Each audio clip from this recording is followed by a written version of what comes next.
Hello, everybody. Live here from Winter Central.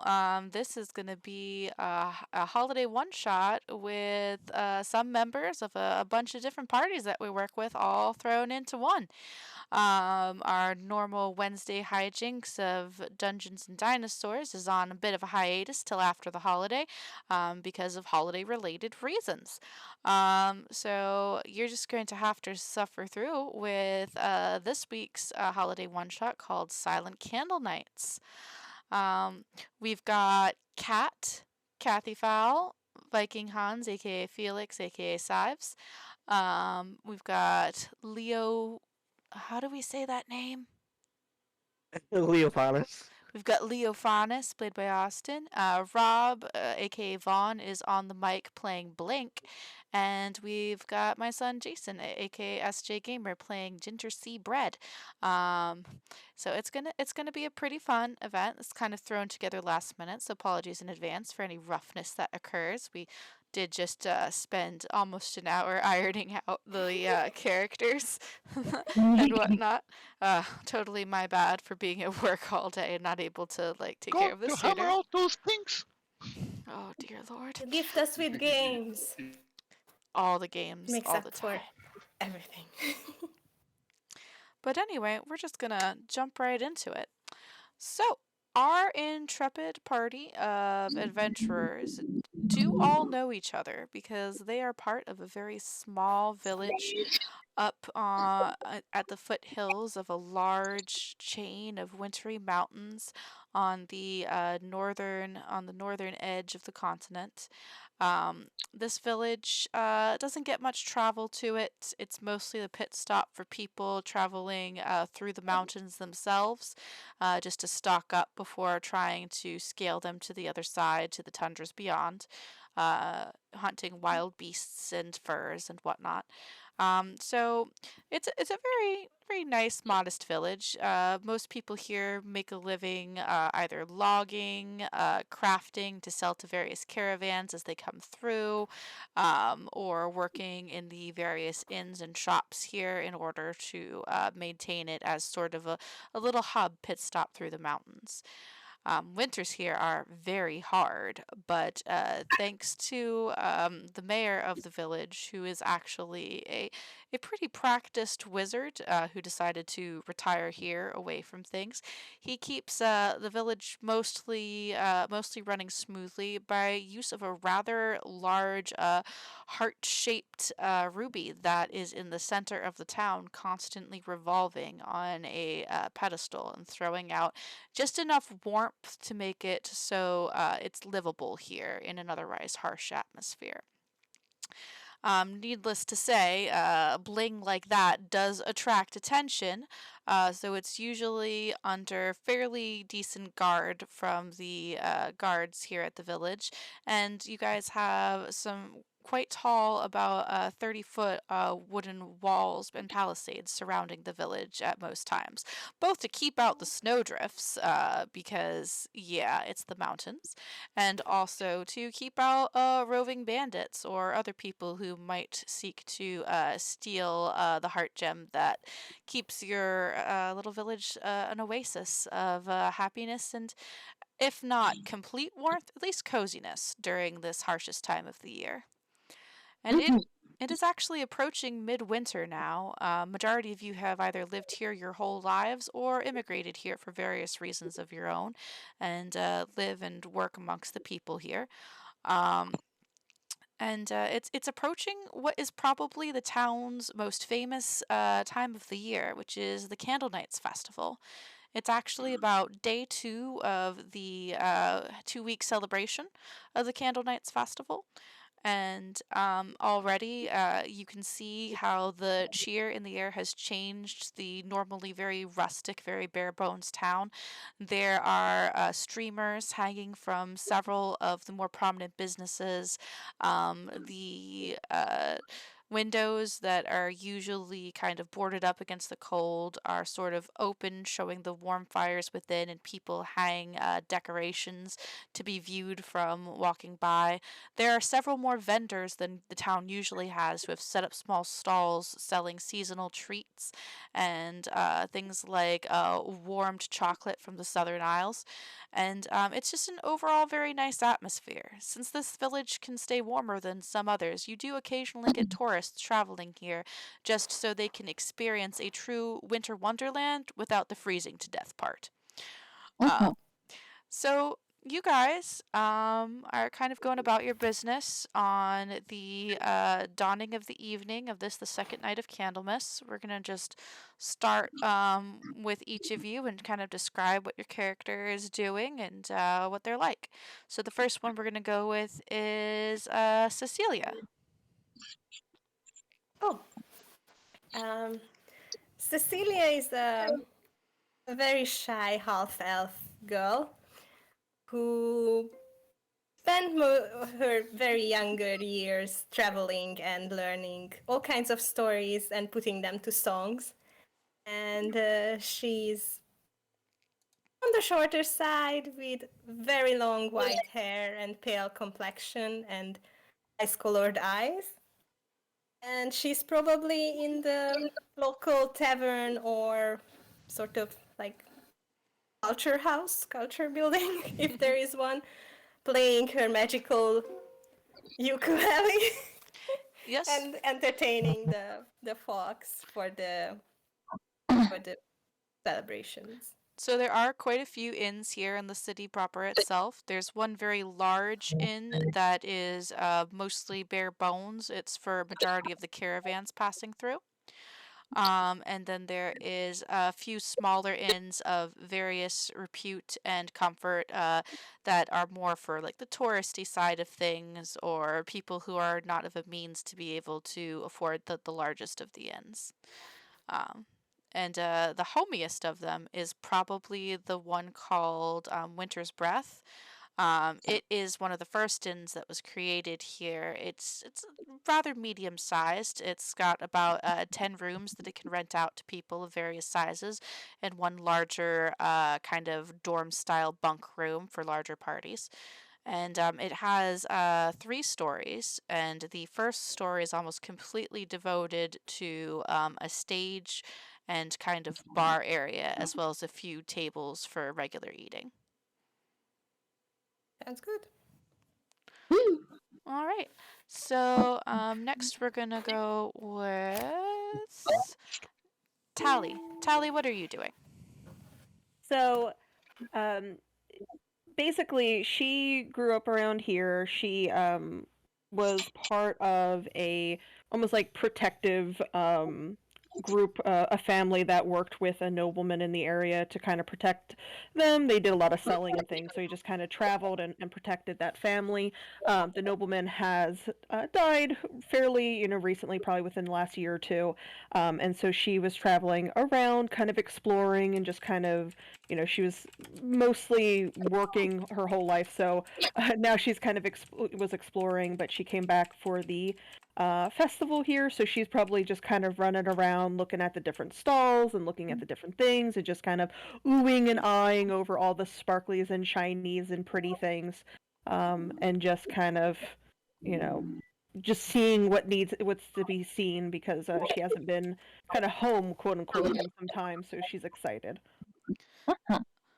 There are quite a few things to see, quite a few stalls that are set up selling small carved wooden trinkets or shaped glass ornaments that one might hang from their Candlemas tree or their Candlemas bush.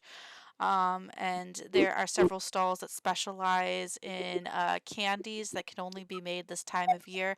A lot of maple candies or other things involving like tree saps and sugar and that sort of thing. And yeah, it's just all around festive atmosphere and with everything that you've kind of been through the letdowns in the last year. So it's kind of nice to just be among an atmosphere of people who care and are just kind of here for you. Also, she's gonna buy some candies and snacks and goodies, so she's Well, just I like mean, I wandering hope. around with like all these candies in her mouth and just looking at everything. All the candy, all All the the candies. time. She's gonna be up all night. Okay, all the sugar. As is As is traditional.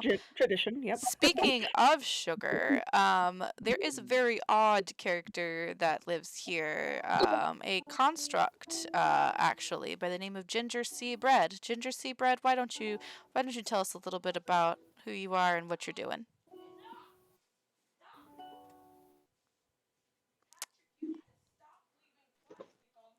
Oh, hold on. Ginger Sea Bread is removing plastic from a cat's grip.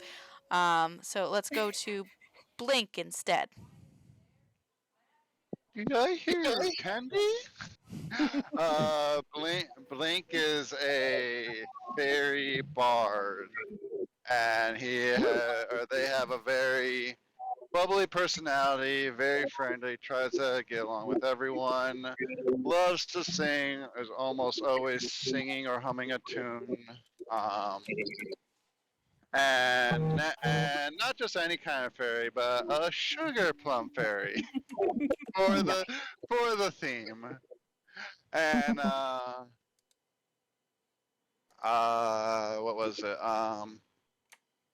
And naturally, as a sugar plum fairy, they grew up in this area. They were always kind of like the colder climates, and when Prabhu was here before the town started, and when the town moved in, he just figured, "Ooh, friends," and quickly befriended many of the people in the town, and uh, naturally, favorite time of year, and probably right now he'd be flying down the streets with his little fairy wings, just humming. It's a candlelight season. Boo, doo, doo, doo, doo. Aw. That's adorable. And he's probably most excited about the candies right now, being the second day into the festival. Probably seeing if he can smell any sweets near them. Oh yes, you don't even need to roll perception for Possibly that, following his Blink. nose while humming tunes. You don't even need to roll perception for that, Blink. You are surrounded by glorious smells, sweet breads filled with custard, candy canes. There's maple candies of various shapes, sizes, and consistencies. There are more cookies than your mind can comprehend. Um, and I'm it's guessing he smells me. Oh yes, you also do smell a rather odd-looking cookie, which seems to be walking and talking, and probably you shouldn't eat that. Which brings us to Ginger Sea Bread, who's back from rescuing the cat from plastic. Ginger Sea Bread, why don't you give your description of your character and what they're doing? Alright, so basically, I'm just a gingerbread man, but unlike any other, I was baked by a hag who is going to eat me, but then I managed to get my own life and escaped her. I never saw her again. Then, eventually, I found this town, and I decided to come here because I wanted an escape and somewhere that I could live. And yeah, And yeah, so you've been pretty safe here. Once you went to the mayor and like explained your situation, he was very quick to inform the rest of the town people that you are not for eating. And you've had a pretty cool existence here ever since. You're fairly quick and fast, so a lot of times they have you run messages between one town or the other, because you can usually make it through the forests unseen and unmolested by the creatures that live there. So you can get places pretty fast, and you aren't bothered by the cold since you are a cookie. So nobody has to worry about you getting frostbite or anything like that. And that brings us to the last of our party, Leophanis. Leo Fennis often goes by Leo. He's a half elf Gloomstalker ranger. He's on the older end of half elves. He has already lived a full life, and he had moved to this town to essentially retire and just hunt animals and sell them to the local restaurants and such that cook to make his living. He often hunts, or if an animal is bothering the town, he'll go hunt and kill it. But at this moment, he's probably spending his time in the more cozy of inns, drinking a pint of ale at the bar. All right, and that cozy inn is probably the same one where Cecilia is playing, since it's really the most popular one, like amongst the locals. That's usually where most of them hang out. Some of the more advertised inns get more of the passing through kind of trade, but majority of the townspeople feel comfortable at the Winter's Breath. Um, so yeah, you guys are hanging out there. You're having your pint. You're listening to Celia. Outside, you've got a bunch of the other party running around looking at the various sites. Which brings us to Salmon. What are you doing, Salmon? Well, um, Simone has just arrived back in town. Uh, being that Simone is a Goliath, well, she arrived here as a baby, a small child, wrapped in a basket, just sliding down the hill, and arrived at town. And really, they figured that she came from. There's two warring Goliath tribes high up on the mountain, and it probably wasn't the best idea to try and return the child to them because um they would probably kill you if you did. Um, so they decided to just raise her and gave her to the temple of the winter goddess, the temple devoted to the winter goddess. And basically, ever since she was a child, Simone was tasked with going out into the wilderness and gathering certain supplies that the people in the town could otherwise use, because the cold doesn't bother her that much, being what she is.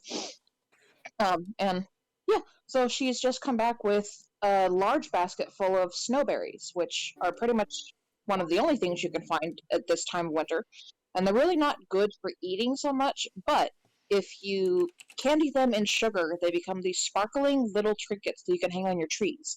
And so she's making her way to the different taverns and dispersing them, and that way the tavern people can, gather together and make their own ornaments out of them. And yeah, so she's just walking along. She sees some people and stops and says, "Oh, hi," um, and offers them some if they want to take some home and make their own ornaments. Yeah, All right.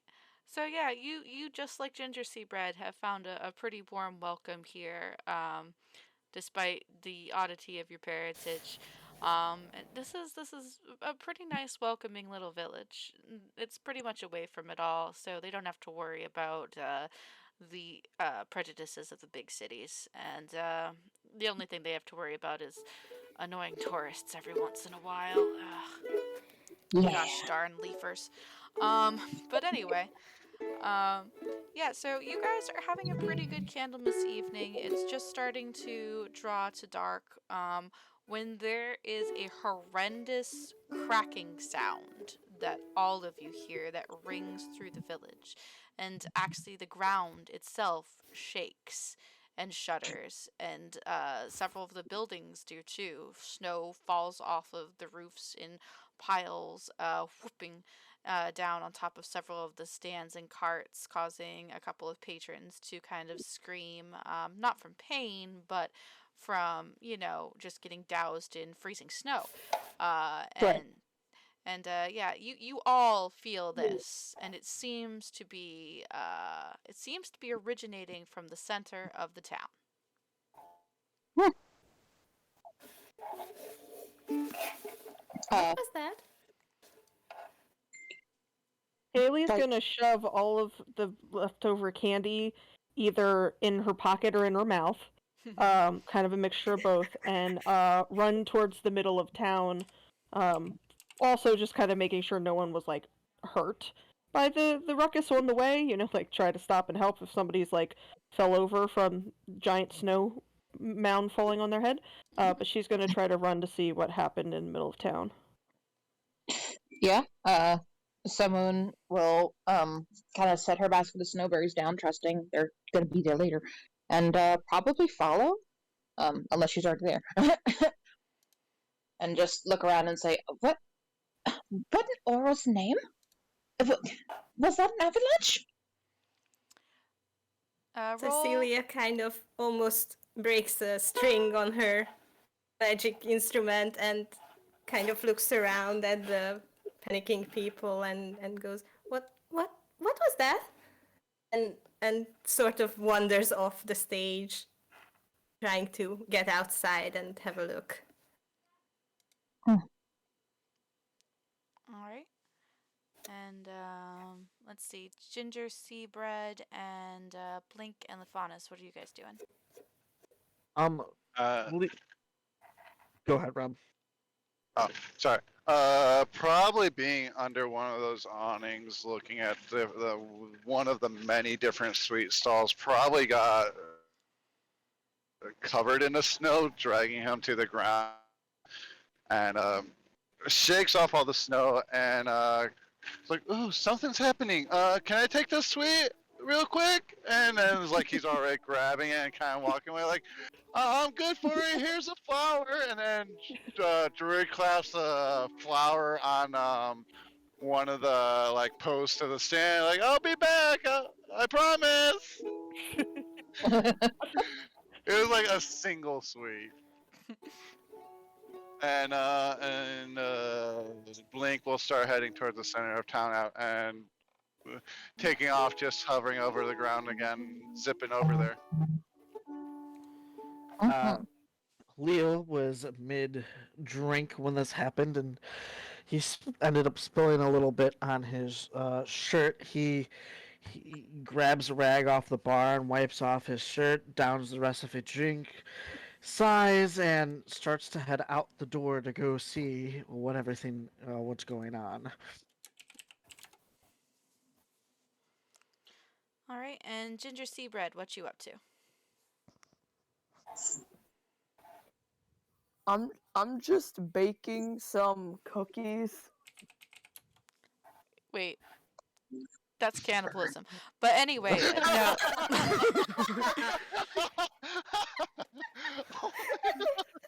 Oh my Calm down. These It aren't the was so magic kind. wholesome before this. It was so wholesome. Yep, I'm Well, just kidding. I'm just kidding. Eating I them. He was wasn't just cooking baking them. cookies. he was. It's a joke, lads. It So, was so What I'm wholesome. what I'm actually doing is, since it's winter, I'm trying to cook myself a nice turkey. okay, well, as you were cooking yourself a nice turkey, the entire village just shook and a big mound of snow fell on top of the fire that you had built to roast your turkey, snuffing it out and probably ruining your dinner.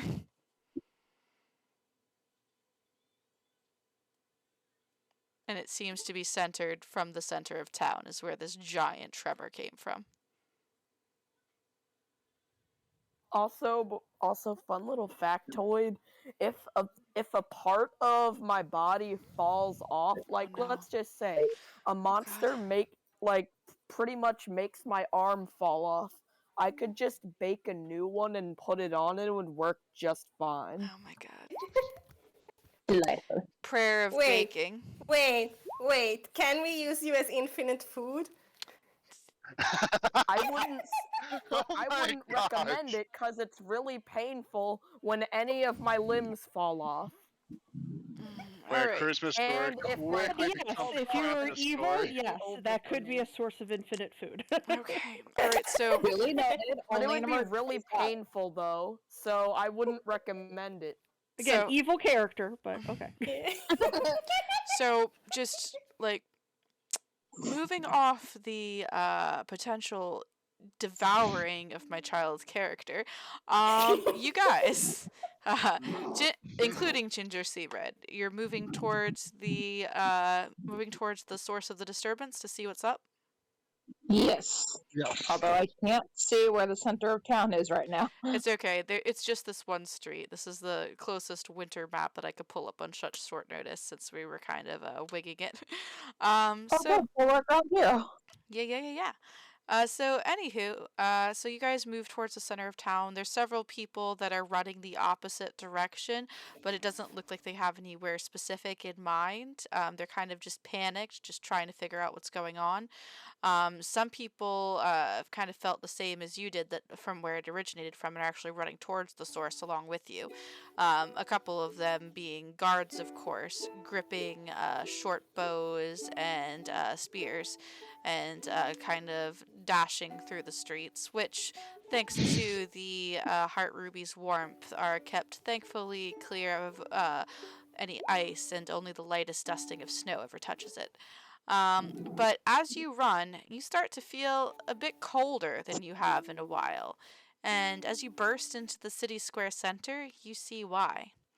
The pillar that holds the heart gem is shattered. Its pieces strewn about the ground here, and several of them seem to be frozen over in spires of thick, pointy ice. The heart gem itself is nowhere to be seen, and there are two large footprints on the ground Ooh. amongst the wreckage of the pillar. Oh dear. Um. Um, Well, that's not good. No, it's not. Is the mayor around? Someone will shout into the crowd. Yeah, so actually, you see running from one of the larger homes inside this area that had actually been overlooking the square, pushing past some of the snow that had fallen to block his door. A rotund gentleman, large, flowing beard, kind of short of stature, but very stocky, as dwarves will be. And he comes running and wading his way through the sort of half hill of snow that has just fallen off of his roof, and pushing through it to view the city center in utter disbelief, his jaw dropping as he views the pillar and that once held the heartstone upon it. Um, you can see his breath collecting upon the air, and you guys feel the cold all the more so now as you realize that the dispersing warmth of the Heartstone is no longer within the city, and the cold is beginning to set in all the more. Uh-huh. Great Scott, what's happened? This is terrible!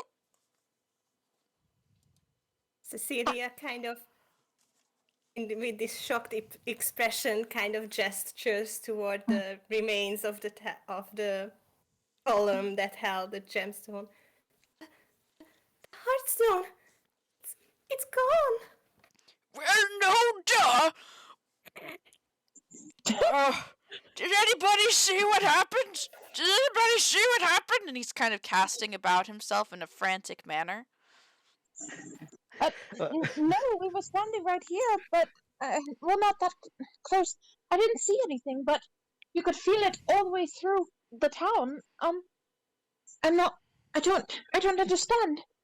Uh, and someone will begin to look around for any clues. See if she can see. I'm assuming the footprints are fairly obvious if they're large. The footprints are extremely obvious, so you have some options here. You can either roll perception to see if you can find any other clues as to exactly what happened, or you can roll investigation to check out the footprints. And you guys can like split that up if you want, like 3 percept other clues, 3 try to investigate the footprints to see what you can find, or the wreckage of the pillar. So you've got some options Hmm. here. I Well, think it has something to do with these big feet prints, and that's because we- Haley is terrible at all of the things. So, oh well, she didn't do too bad. oh, God, where is um I would love to roll investigation on them, but I don't know how to do that in here. Let's see. No. Click I'll roll on for the the investigation. the numbers next to investigation. Yep. I don't see investigation is the problem. I'm trying to find which page that's on. Oh, okie dokie. So It'd be you under go to. skills. Abilities. Aha! I found it. Haha. Middle. Haha! Aha. Okay. So, no, stop. There we go. Okay. Yeah. So Moon's gonna go over to the footprints because she's already formed her assumption about the ice bits and the shattered pillar. Obviously, that's done. Better catch the culprit before they get away. and yeah. So she's gonna look at the footy prints. Okay. So you're gonna Alright. You're going to investigate the footprints. Leo also starts to investigate the footprints with his horrible roll of 9. Haley's just That's- looking around like, I don't see anyone. Blink, And then- Blink is also going to try to perceive to see if they see anything in the area by flying up to about the height of where the Hearthstone should be, Okay. and just look around the area. You're gonna percept blink. Okay. Yep, and I roll 11. You sure did. Where's your roll? Where's your roll, Samoon? It said I got a 17. I don't know. Is it in is it in D&D D&D Beyond? Beyond? Okay. Yeah. It must have I thought that's what we were rolling. it must just not have loaded yet. Sometimes it can take a little bit longer to load depending on what your signal is in there. Just FYI for the listeners, we kind of cobbled this together last second. So they made the characters in D&D Beyond, and we haven't transferred all of them to Roll20 yet because that would have taken up more time. So My investigation check was a 16 plus 1, which is a 17. awesome.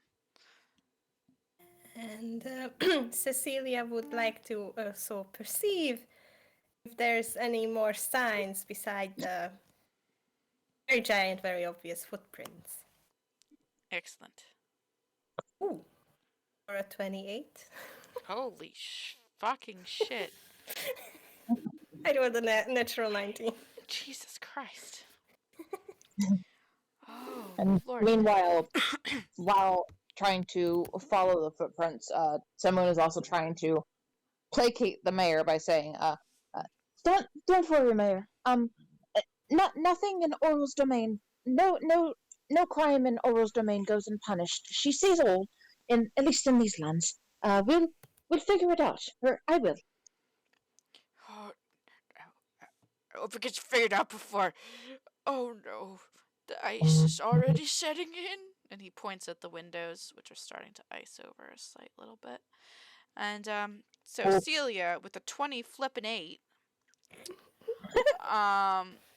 You cast about. She sees the Hearthstone. She knows exactly where it is. She sees it in the distance. Heels over, and the giant is carrying it, running away. Well, no, but you do, however, see one of the piles of snow that had fallen down moving. It's only slightly, but it's moving. It's like shaking and like bucking a little bit as if something is trapped beneath it. Oh. And let's see. I will go and see what it is. All right, so you go that way, and Samoon, you are following the footprints. You don't have far to follow because there's only 2 of them. But with your roll there, looking at them, you can tell that they are quite impacted, as if something hit the ground here, to make them, as if it leaped here, and then there is slight push and blur to the prints, as if they again leaped from this spot to somewhere else. And then you see Semun's head whip up, and she looks extraordinarily confused. As she looks in the direction where they would have gone, she's... What? And for that one, let's see here. What else did everybody get? Anybody else get one? Not really much. Yeah, so Blink, Leophanus, you don't find anything. Taylor, what did you roll? She did a 13. Yes. Let's see. Taylor, with your perception of 13, you find a couple of broken yew branches scattered here and there, which is odd because most people here don't bring yew wood into the village. It's not an especially worked wood, and it's considered more sacred to spirits in the mountains. So, in order to not offend them, most people don't bring yew wood here. Mhm. And Leofinus with a 9 and Blink with an 11. You don't really get anything with that. You're kind of cold. It's pretty cold, especially you, Blink. You're very tiny. You gotta vibrate like a hummingbird just to keep alive. Ginger Sea Bread, roll me a perception check. Alright, how exactly do I do that? If you're in your character sheet on roll 20, not roll 20, on D&D Beyond, you should be able to just click on the abilities section Mhm. and then click on Should be skills. yes, abilities and skills, and click on the perception or investigation if you want to investigate the footprints. Yeah, but didn't Click on the Leah number. create my character on your computer though? Yes, but under your account, darling. Mhm. Oh.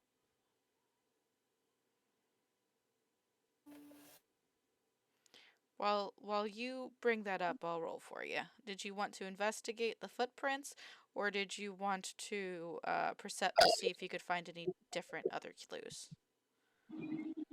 Wait, I found the thing Okay. and I think I'm gonna percept. What does that do now again? Percept means you're looking for other clues besides the footprints.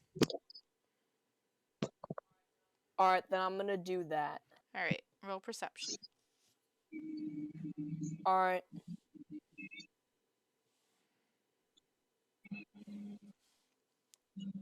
Hold up, how exactly do I You roll it? click I'm on. in D&D Click, Beyond? Yep, you click click on on the number perception. next to the skill. Yep. If it's in a little box, you can click on it, and then it does something. Yes.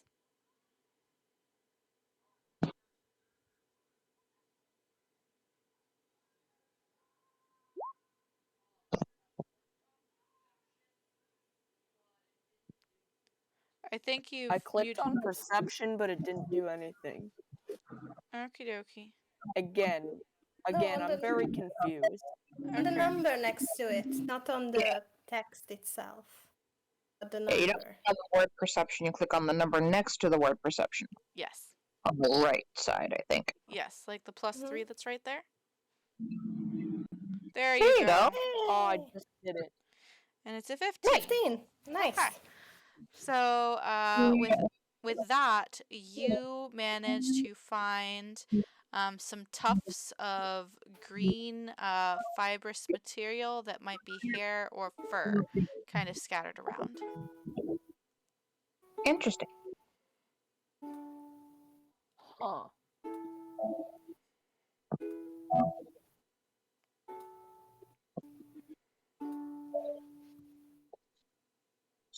So, um,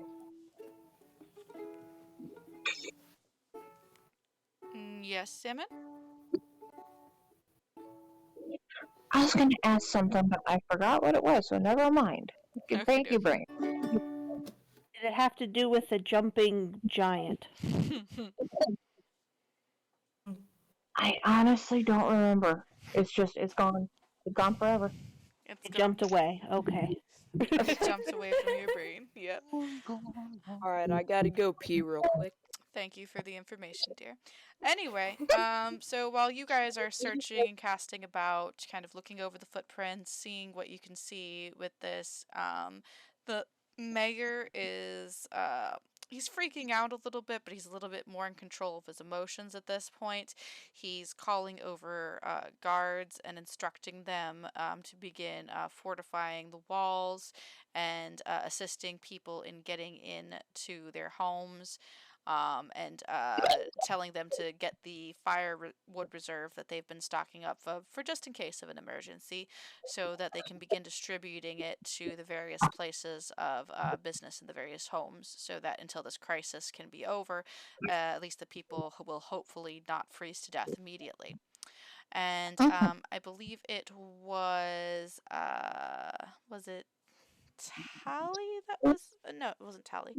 It was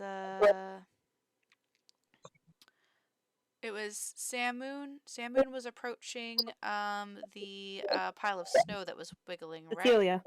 Cecilia was It was approaching Amy. the pile of snow that was wiggling. Yes. So Cecilia, you approach the pile of snow that's wiggling, and you can hear a muffled sound from beneath it, as though somebody's calling for help. Oh, Can I use, I guess, multiple uses of prestidigitation to move the snow off the wriggling form? I mean, you can definitely do that, or you can use your hands if you want to. I mean, how deep is the snow, I guess? It's about as tall as your chest is. It's a big hillock that fell off the top of one of the houses. Yeah, Celia is too delicate for hands-on things. You can also call for help. She's gonna. She's also not a big voice unless she's singing. She's gonna just conjure the snow away, and you can see just sort of these cubes of snow relocating from the wriggling form next to her and building a sort of second Celia, Cecilia next to her. delightful. There must have been some magic in that old lute that they found, for when they placed it in her hands, she began to dance around. Anyway, so yeah, you begin to move the snow off of the form. The muffled cries become a bit louder. Some of you might take notice to what she's doing. She seems to be digging out some form of humanoid. You see first kind of the tips of antlers, kind of curved, like slightly pronged antlers, kind of sticking out of the snow. And then you start to see a warm brown furred hoof plunk out from part of it, and eventually, standing there, shaking themselves free of the snow, is a deer tar, Oh, Ooh.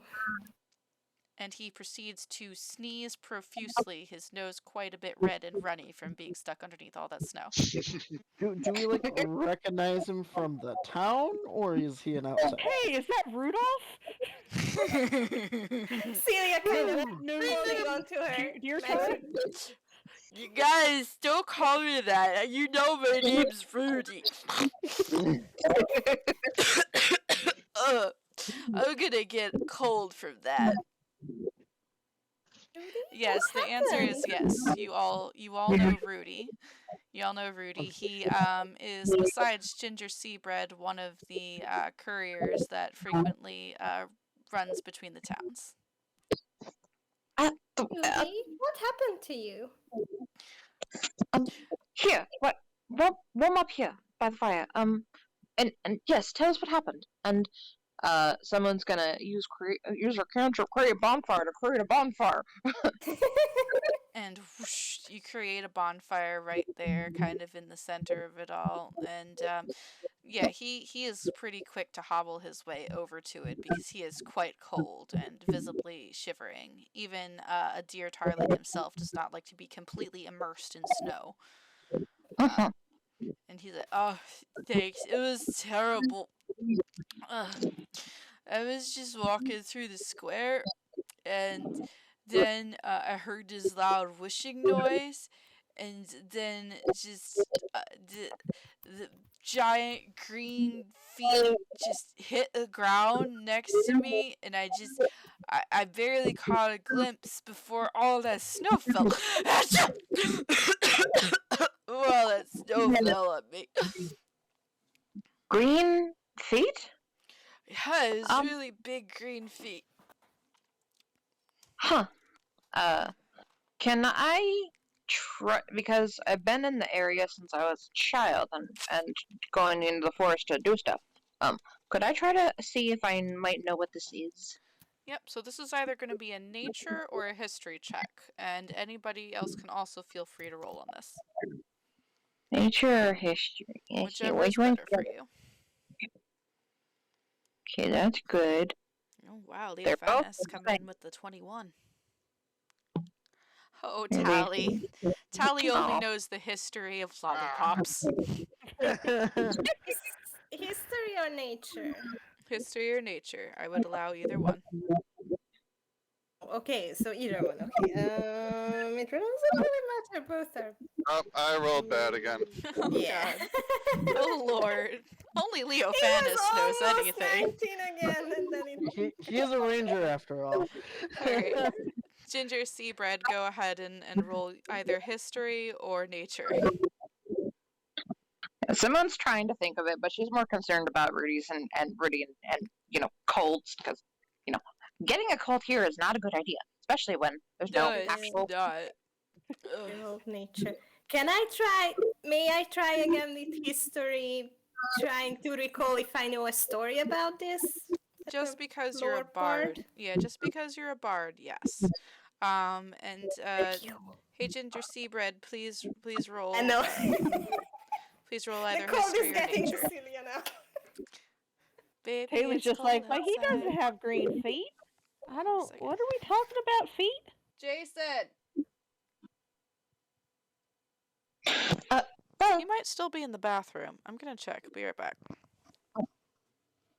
and someone will at this point share what she found. Well, I took a closer look at the footprints, and it looked like, I don't know, the depth of the imprints suggested something fell there, and then I don't know. If you look at the snow, how the way it shifts, it looks a bit like something jumped away with something that big. I suppose it would, but Yeah, for the life of me, I can't remember what that is. Ginger Seabread is dropping off gumdrops at the pool. Sorry, dropping gumdrops off in the glass of milk. Oh my god! Oh my god! Taylor will say something along the lines of, "Maybe it's a big tree. I did see some yew branches around. Did you? Huh. Yeah, over there, and over there, and over there, and there was one over there." Alright, so Leophanis, Walking tree. as they're all as they're all just like putting together this picture of a rogue Christmas tree, you're sitting and you're thinking and you're looking at the green fur that Ginger Seabread has recovered. You're going over and casting your gaze over these very, very large footprints that are almost the size of small cottages. And you're thinking to yourself slowly, this has got to be some kind of like large, almost humanoid creature. And the only thing that you know of that has fur like this, maybe not green, but fur, and such huge feet is. Well, there is a large population of Yetis on the largest mountain range here. Oh. Um, he's kind of look at the others who are hovering around investigating and goes, I mean, it's not green, but it could be a subspecies of Yeti. That's the only thing that's local around here that kind of fits what's happening. Did you And you say say Yeti? And you just see behind you as the mayor is just storming up. You see someone's face grow pale because she's seen one of those from afar, and they're not nice. She just looks at him like, "Are you crazy?" Yeah, I said Yeti. I mean, everything indicates some sort of subspecies of Yeti that just happens to be green instead of white. But why would it Oh, just take Christmas Yeti, but mean. Did you say a green Yeti? Yeah, green Yeti. Mayor? And he he's scowling in a very worried fashion. I didn't think it Um, would be this soon. what are you talking about? That's not important.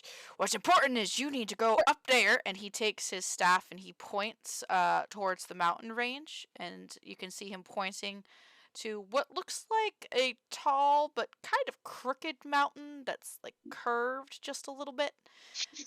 You need to go up there and you need to get that heart gem back. Uh, Okay, I'm back. Dad? hey, Welcome back. I mean, I'll be Uh, glad to help, but can we at least know why? What is all this about? I should probably get my coat. Oh, you'll need more than a coat, Missy. It's a very nice coat. And you can see, you can see Julia kind of hug her instrument even closer to her and try not to shiver visibly. So she turns away. What, Mayor? It seems like you maybe have a history with this green yeti. What can you tell us about that? I mean, I've killed plenty of monsters, but never heard of a green yeti. That's because it's not really a yeti. Well, sort of, but you could say it's called an abominable snow monster, really. Uh, And okay. Bigger than yetis, meaner, 3 times the size, 3 times the nasty. Does not brush their teeth at all. Little grumpy, won't touch him with a 10-foot pole. Well, no, he definitely has a 10-foot reach. No doubt about that.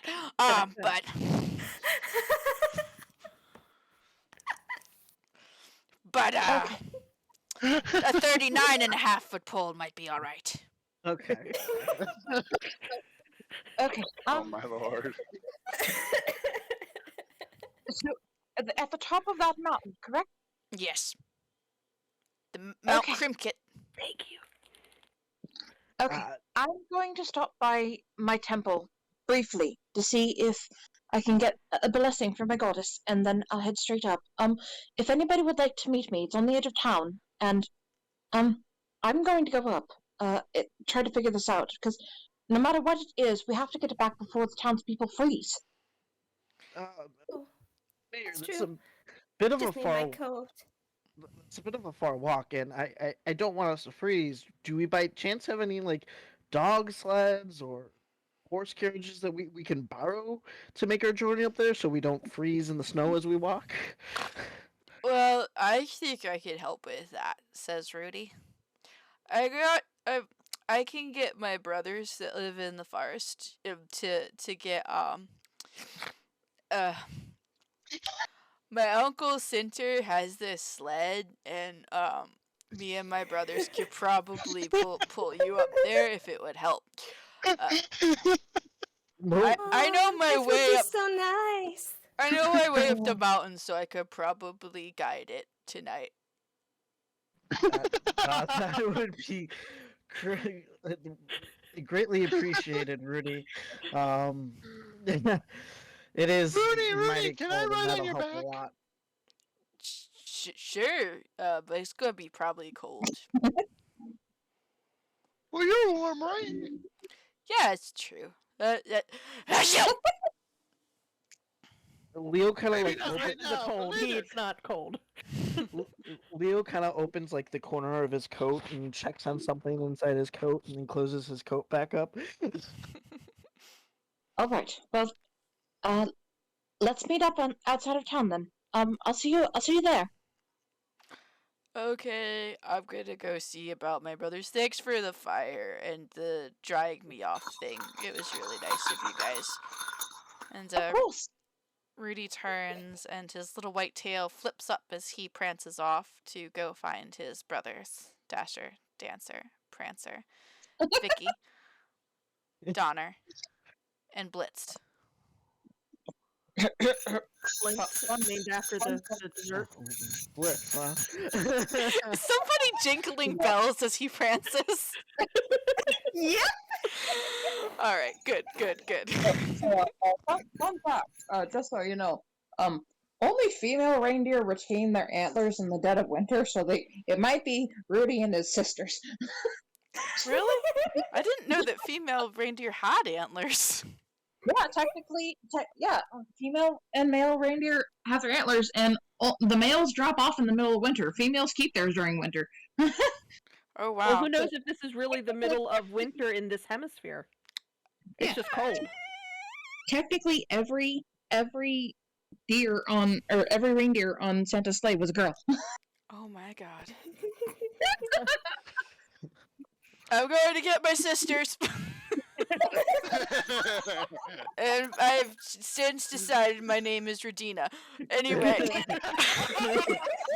after coming to some realizations about my life choices, my name is Radina. And Blitzy. I mean, who are we to tell him if he's a he or a she? You be whatever you want. Go, little superstar. Way to go, superstar. Wait, Samoon is gonna leave the bonfire there, but it's gonna vanish once she gets a certain distance away. She's gonna go to her temple and try to get a blessing from the goddess of winter. Basically, like, hey, this is probably gonna hurt. I don't know. Yetis sound painful. Can you maybe not also pile a sand, a blizzard on top of that while we're dealing with this? Please and thank you. All right. Something along those lines. So what was that? What was the last thing you said? Please and thank you. Please and Okay. thank you. Right, go ahead and just roll me a general wisdom check. Wisdom, eh? Let's see. Boop. Well, it's decent. It's decent. We'll see where that goes. You feel the slightest touch of winter's chill upon your shoulder, as if the gentle hand of frost was tracing over it, and you hear the gentle tinkling of icicles clacking together, and And you feel like she's gonna do the best she can do, but there's only so much that even the goddess of winter can do to hold back nature itself. I mean, fair. Couldn't hurt to ask. And then after that, sometimes we'll meet up with everybody else at the aforementioned meetings. All right. Well, Samoon's doing that. Leophanis, what are you doing? Leo Fennis will return to his home to pick up his adventuring gear because he doesn't really walk around with everything on him. And then he'll go to the meeting spot. Okay. Mhm. Tally, what are you doing? You're gonna stock up on some candy and then go to the spot to meet with everyone. Okay. And Cecilia? Cecilia is going to fetch her coat and then realize that in fine performing clothes might not be the best idea for a trek up the mountain. So she will put her armor on instead and grab a few things from her chest So you've lived that she here. might need. You've lived here a long time, so the coat that you have would be able to be worn over your armor, so you could still get. It's more like a cloak with sleeves, honestly, so you can still retain warmth from it. All of you have cold weather clothes because you do have to venture outside the village every once in a while, and you know it's very harsh weather out here. Blink, what are you doing? I'm dumb. Well, are we playing this as like a snow, like winter fae, or is it that cold that I'm even being affected? Oh, you're a sugar plum fairy, Dave. You're fine. You are. Okay. You could run out here buck ass naked, and you would not Awesome. be bad. Okay. No, because you mentioned a couple times that like it'd be very very cold. I was like, oh okay. Yeah, Just no, wanted to, no. like, I was clarify that. joking. You're a winter fae. You are perfectly fine. You don't have to roll Constitution saves against cold weather. Neither does Ginger Sea Bread. Okay, cool. So I'll I'm sorry. probably still wear the same thing that I always wear, Yep. I'm just picturing. which is just. Go ahead. I'm sorry. I'm just picturing when you said that. I just picture some traveler came to the town, told Blink about summer and what summer was, and the next day Blink just wandered through town in a pair of shorts with his arms folded behind his head, like, "Oh yeah, this is nice." I'm currently picturing him singing like Olaf. Yeah, I was thinking Olaf. Yeah, no, that's what I was saying. No, and ever since then he's become obsessed with summer, and now like wears summer clothes in the winter. So His currently Hawaiian he's in a shirt. Hawaiian shirt, but it's Christmas themed, sorry, Candlemas themed Hawaiian shirt. It's got like Yes. the So Hawaiian there's like pattern, but it's Yule like log. mistletoe and shit. There's a Yule log scattered amongst it. Evergreen trees with a heartstone on top as a star, and Oh, it's perfect. fairies, snow fairies, and whatever he imagines summer fairy would look like. So Oh like god. green and blue, like sea blue from stories they've heard. Oh lord. So J- he's wearing that shirt and like shorts and with sandals. sunglasses? Are there sunglasses? Yes. Do they have palm trees on the edges of them? When you said sunglasses, first thing that came to my mind was Master Roshi sunglasses. Yes. He also has a turtle shell. Oh lord. It's more of a chestnut shell because Oh turtles god, are no, big. please no. Oh fuck. So Ginger Sea Bread, what are you doing to prepare for your sleigh ride up the mountain? I'm also grabbing my instrument, like a couple of my instruments. Sorry. Right. Ginger Sea Bread, Yes. Ginger did. what are you doing to prepare for your journey up the mountain to save the Heartstone? Sorry, the Heart Gem. I'm probably gonna bake some extra body parts for myself in case there's like an enemy. Yep, that's Pulls how a he leg out of the regains hit oven. points when he rolls his hit dice. He replaces broken body parts. I mean, Oh it my makes lord. sense. Well, I am You getting may heavy think it's weird, but sives it's a normal vibes. day in the life of me, especially being an easily breakable cookie. Good. Sives needs to meet Ginger. Obviously, haven't tried my grandmother's gingerbread. Oh my god. I think that Sives probably knows the hag that baked Ginger Sea Bread. Oh man. Or like 20th level size, create your ginger seed bread. But Oh put my the god, memories of the what hacks. the heck?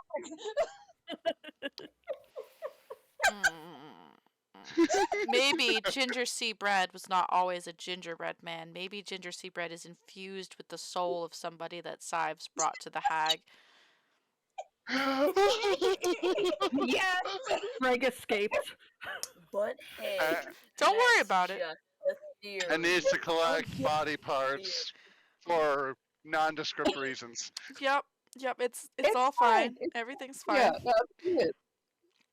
So yeah, everybody has prepared for this journey in their own way. Is there any actions you want to take or people that you wish to talk to before you leave the village?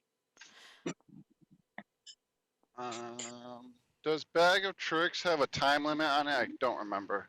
I don't know. I think it's a certain amount of fuzzies per day. I think you are correct. Yes. Uh, in foresight, someone will go to one of the inns and ask for some of their hot rocks that line their ovens, Mhm. and see if she can bring one for each member of the current party with her, so that way she can heat them up later and make hand warmers for people so they don't freeze. Oh, excellent. So, yeah, when they hear exactly why you want them, the innkeepers are more than happy to part with a couple of their hot rocks for you. They can't part with all of them, so you do have to visit one or two inns before you can collect all of the hot rocks that you need. But you'll be able to warm them up and like put them underneath cloaks or blankets when you're resting. Okay, so Once I'm three gonna fuzzy use objects my have Bag been of pulled Tricks. from the bag can't be used again until the next dawn. Yep. Okay, so what? And I pull a. Get out of the way. Darn it. What is it? I pull a. What color do you have? The tan one. I pull this fuzzy thing out of this bag, throw it straight up into the air, and once it hits the ground, a giant hyena is friendly to me and my companions, and vanishes at the start of the next dawn. Oh no, this poor Oh, baby. puppy! So, Puppy! I so like it when you come out of the bag. hmm the poor dog immediately, sorry, the poor hyena immediately begins shivering because they are a savanna and plains animal, and you summoned them into a winter fucking wonderland. If you would I like, give him my shirt. I give him my shirt. if you would like, we may instead flavor it as like I drape my shirt over it. a Siberian Husky or a Malamute or something if you want. We can flavor it as that if you'd prefer. Fine. I'll do uh Akita. I'll do an Akita, which is very similar to a husky. Okay, so instead of a hyena, it's a cheetah that pops out of the bag. He's a nice, fluffy dog. He kind of prances a little bit, getting used to the cold beneath his paws, but he does have a thicker coat. He will be able to withstand the cold a bit better than your fucking plains animal. And let's see here.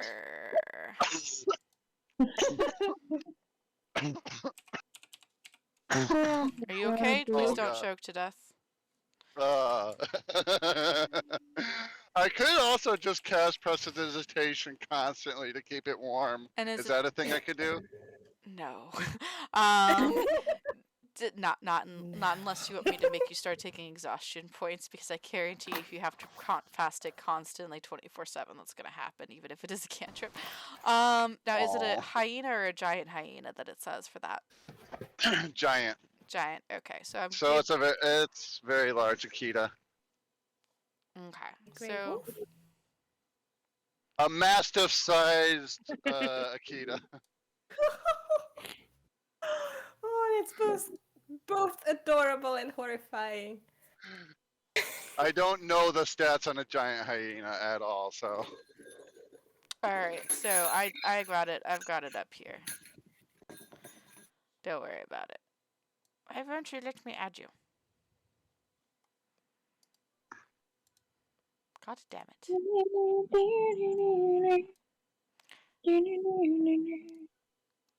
Okay. Well, anyway, I've got giant hyena when we need it. So Kaylee has like a warm coat on, but she also got her special shoes. So she's okay. I still have the shirt on the dog. Oh I dear was Lord. like, there you go, in case you're cold. There you go, in case you're cold. The size of a tissue. Who named you? Let's name you Snowy. I don't know. No. Sorry. Let's Snowball. name you All of the other Pineapple. reindeer.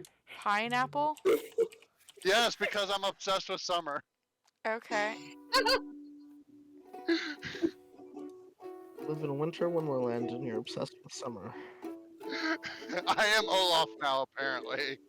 He's never experienced summer. There was this one dude bragging about how nice the mountains are this time of year. All right, you have control. You have control of Pineapple now. Yes. Let me just find What you. can Pineapple do? Pineapple can do some shit. If it's anything like the last time I played a druid for the last one shot, it's real nice. Oh, puppy! There you go. Pineapple's got a token now too. It's a moving gift token. It's very nice. Tail wag. Alrighty. This is what happens when you give us uncommon magic items. Okie dokie. So one of you has summoned an Akita. One of you has stocked up on hot rocks. I got the candy. You got more candy. Cecilia, do you need to talk to anybody or do anything before heading out? I don't think so. Okie dokie. And Leo Fanis, what about you? He had just gone and picked up his equipment. He isn't gonna talk to anybody or do anything special. Okay, Ginger Sea Bread, I know you baked yourself extra body parts, but do you need to do anything else or talk to anyone else before you leave? And can I do one more thing? Yes, what is it? Before I summon, I know before I went to do the grab my stuff or whatever, I realized the mayor was really grumpy. So when he's not paying attention, I try to cheer him up and use the wand of smiles. Oh god. Alright, what save is that again? I don't know. It should be on my sheet. Yeah, let me just grab that. Hold on one moment. Characters, blank. And then He succeeds, and he's unable to smile for the rest of the year. I think he's the one who needs to grow his heart several more sizes this day. I don't know. Yeah. Is there a save? I think there's a save for Wand of Smiles. Oh, DC 10 charisma saving throw. Cool. He doesn't exactly have the best Smiles? charisma in the world.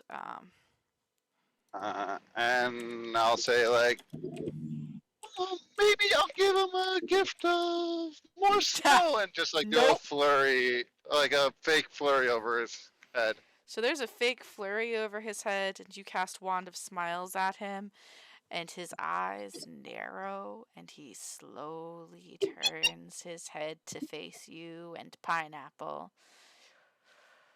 Get off, you impish little pics! And just waves his cane at you Mr. Mayor! angrily. Bye, Mr. Mayor. Hope we'll get this. We'll get the Hearthstone for you. And then me and Pineapple run off. He's just kind of Someone- shaking his cane in your direction angrily. Someone's just looking over his shoulder, and she's just like, "What did you do?" I was trying to make him smile. He's a grumpy man. He needs to smile more. But sure, okay, yeah, sure. Use the arrow to select and move Ginger Sea Bread. You're currently using the ruler. You're going to want to move up to the little arrow and click select move on it, and then you can move your character sheet. Yes. Or your character. Also, I think you might have accidentally muted your microphone again because I can't hear you in Discord, but I can hear you sorry, talking I out just there. forgot to press alt. Hey, there you go. There you are. Okie dokie. So, I can teleport. well, you are a monk, so yes, actually. Anyway. Anyway, so you guys, let me make the new Ow. map really quick. Yay. You guys make your way out to the edge of the city, where you see coming from the woods, which are nice thick fir trees that have large bristly arms that kind of swoosh out like gentle skirts over the ground, leaving kind of dips and curves beneath them, protected from the snowfall. And the snowfall is pretty deep out here. The path itself looks like it's routinely plowed by oxen this close to the this close to the village, but you have no idea what it's going to be like up the mountain. But you see coming out from between the trees, weaving this way and that way, a sled that is pulled by 8 deer centaurs, deer tars, pulled by 8 deer tars. Like a Pokemon. Deer tar. Deer tar, deer tar. Yes. But anyway, To make more room on the sled, can I wild shape into a wolf just so I can just travel on my own? with them and maybe help track. Yeah, you can definitely do that if you want to. That way, there's more room on the sled and less weight to pull. Because Simone is hefty. She's a big girl. She knows this. Alrighty. So, yep, you go ahead and you shift into your form and you shake your fur out, and Pineapple comes over to give you the obligatory butt sniff. Um, and you make friends. Uh-huh. And We're yeah, trying to butt sniff. butt sniff, butt sniff. Yes, good. You have Mhm. good moral fiber. Oh yeah, would I recognize Simone? Like, would I know that they could wild shape? Uh, Yeah. If you've lived here long enough, you've probably ran into Simone in the forest at some point while she's out gathering stuff and just she's popped out of wild shape and been like, "Oh hi, hey, I know you. You're from town." Okay, yeah, but like, oh yeah, hi Simone, that's Pineapple. Oh, uh, she doesn't really talk in this form, but she does give like a distinct nod, and then she wanders back into town momentarily to try pick up the trail, and then walks back to everybody and kind of waits to get going. so that's gonna. Also, the fact that I'm still shirtless and Pineapple has my shirt still. Mhm. Yes, yes, delightful. Not gonna Excellent. associate with pineapple that much. That's fine. Actually, I think I will use my other ability, the thing that makes me create things for 3 hours. You're gonna create a sweater for Pineapple, aren't you? You're gonna put this Yeah. fucking dog in a sweater, aren't you? You are the worst kind of person. And the sweater while being touched, the person touching it or the thing touching it, hears music. Hmm. What does Pineapple hear? Oh, A song that never ends. probably. California.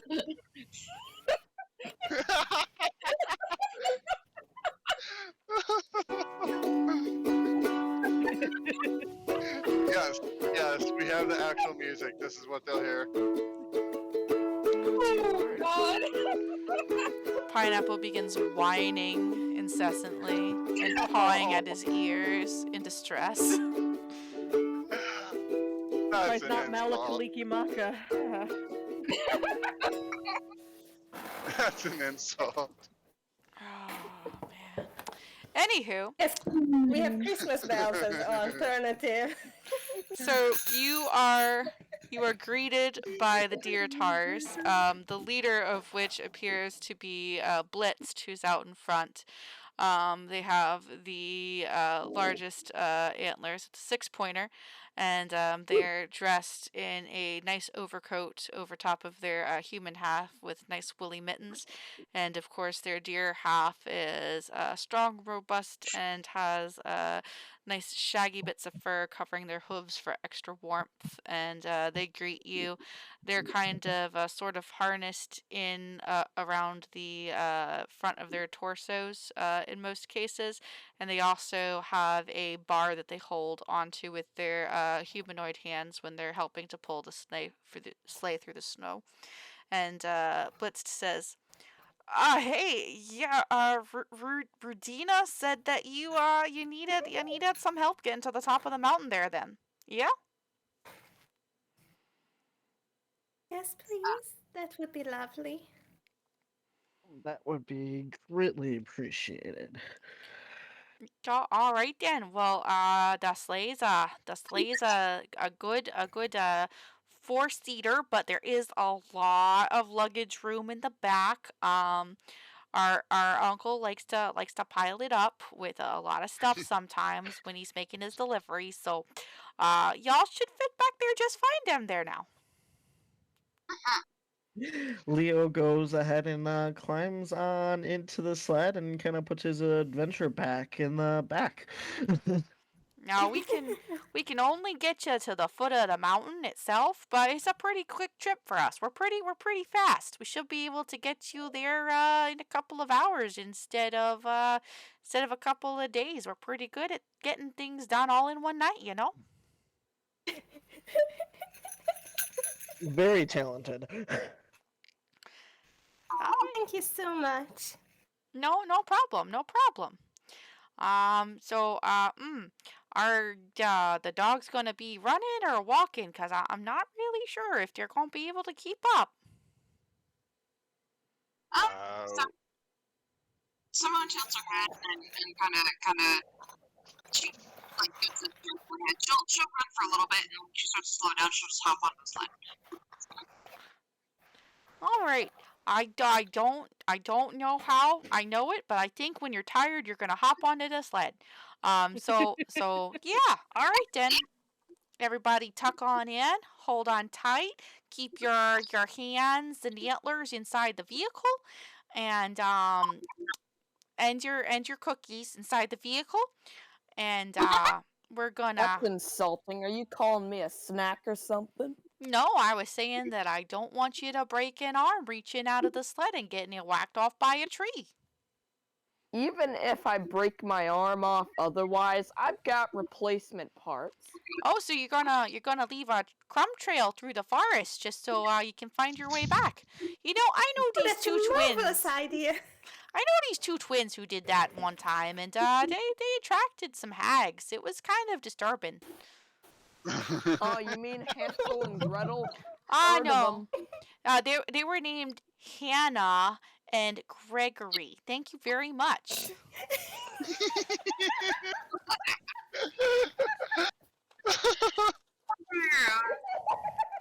But uh, anyway, just pile on in there. Let me know when you're ready to go, and then we're gonna go ahead and we're gonna get going. would I know if Pineapple would be able to keep up with these deer tars, or should Pineapple ride in the sled? Roll a nature check for me, Alright. or an insight check, whichever's better for you. Insight. Let me get to those. Nature's a 3 and insight is a 1, so nature. It's gonna be bad. Yep, I can't do skills at all. I don't know. Pineapple. Pineapple's never chased after a deer before. You don't get him that often out of the bag, so who knows? Who knows? Oh wait. I have a spell. Oh, do you? Would the lovely ranger be able to tell him that his dog won't last? I don't know. Can the nature make a nature check with advantage because you don't need Nope, nature. advantage. That's a fucking 21. So you kind of deadpan at Pineapple and look at the sleigh and the powerful deer tar, and you recall that deer tar, in particular reindeer tar, that these guys are quite efficient at making quick headway through snow. They practically fly over it. So you are quite certain that Pineapple will be left back in the dirt very quickly. Heck, even your wild-shaped druid is probably not going to be able to keep up with them unless they are generous and slow down. He's gonna chuckle, lowly, and kind of look like, you canines may want to hop in the sled, otherwise you're going to be left in the snow, or either slow us down. Someone's gonna kind of look over at him and ears fall back and just and then she walks over and hops into the sled. She kind of sits down and tucks her and lowers her head. Ears still fly like fine. Oh boy. All right, so you get her into the sled. Do you tell Pineapple to get into the sled, Blink? Yes, I do. I'll tell Pineapple to get in the sled. All right, Pineapple gets in the sled. Everybody's all loaded up, and the deer tars stamp once, twice, and then everybody needs to go ahead and roll me let's see, a dexterity saving throw. Delightful. That's my worst one. Oh. Does riding Go Cecilia. Rudy help at all? Oh, Rudy is actually not there. Oh, okay. Yeah, so Rudy went off to get his brothers and or sisters, but he did not come back with them. Possibly because he is definitely coming down with a cold, and they forced him to stay home. Uh-huh. Oh, Cecilia really tried to drown him out before he did catch a cold. She did a pretty good job, but he was under that snowpile for a good deal of time. Oh, Dex save is 16 for Blink. Fine. Yeah. Ginger Sea Bread, please roll me a dexterity saving throw. Okay. And I probably should have turned into a bird because I kind of kept up a little better. But you know what? This is fine. This is fine. It's all fine. Everything's fine.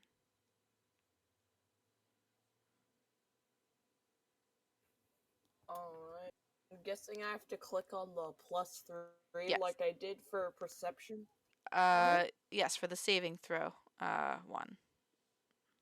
That's a check, dear. You want the one that's for saving throws. Oh, well, how do I do that one? In the It's in box the- underneath it. yeah. So now Top the big left, number big is box zero. with lots of dots. I'm very confused. Okie dokie. So underneath the strength at the top, you have another strength beneath that, and that box where it says saving throws, those are the ones you click. Mm-hmm. And your saving throw is okay. is the one that's +6. And again, you click the numbers, not the word. Mm-hmm. There you go. Anyone Nice. Very good. Alrighty. was not plus me. So 21. 21, yes. So anyway, the sled takes off like a reindeer out of the North Pole. And as it does so, fortunately thanks to Blitz's warning, almost everybody manages to not fall over in the sleigh and go sprawling across the floor, except for Samoon in their wolf form, because we all know how dogs in cars are. In fact, Pineapple should probably roll his own dexterity saving throw. Hold on, let me get Pineapple out here. Pineapple. Oh, there you are, Pineapple. I did already have you out. Just gives a yelp and flops over, and you see the indignation of just Oh, dang. laying there and accepting defeat. Good job, Pineapple. Pineapple just looks over at you as you lay sprawled on the floor, and he's panting. He leans over the side, hangs his tongue out. It's flapping in the wind as you guys go pistoning off into the forest. This thing is going Polar Express all the way to the foot of the mountain. You see trees whipping by here and there. You think you hear the roar of a bear at one point angrily as you pass a cave that is in the side of some underbrush. You see briefly in the distance a pack of wolves that Pineapple takes a time to bark at quite insistently, and you have to kind of hold him back from jumping out the side of the wagon to go join his brothers. And Is that where I retrieved him from? Oh, he's an Akita, so no. Oh, sorry, you cut out for a small bit of it. It's okay. But anyway, yeah, you are making good time through the woods, and it is not long before, as you watch the backs of these strong deer tar just leaping and bounding through, that you start to see some dispersing in the trees around you. They begin to become a bit thinner.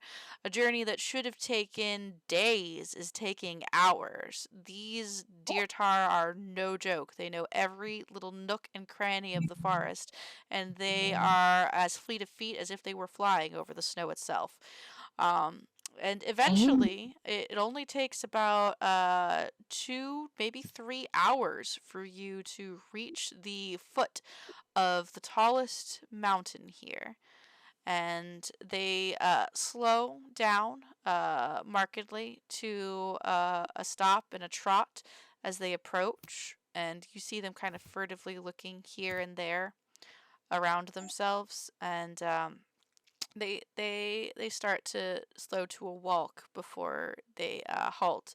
And Blitz unhooks themselves to come back and speak with you. Um, Mhm.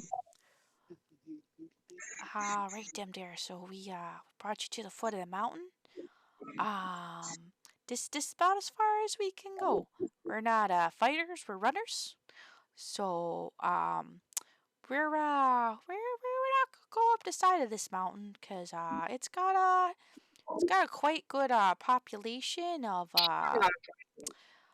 goblins and Not goblins. yeti and well, there's that big green guy up at the top that we steer clear of. So y'all are gonna be on your own. But we'll pull the sleigh over there amongst the trees, and we'll give you 2 days. And if you're not down by then well we're gonna get out of here because you're probably been eaten. Mm, Thank you. Going to eat ginger? He's friendly. They're probably gonna pop you like a popsicle, little sugar plum fairy. Really? I They mean, gumdrop buttons.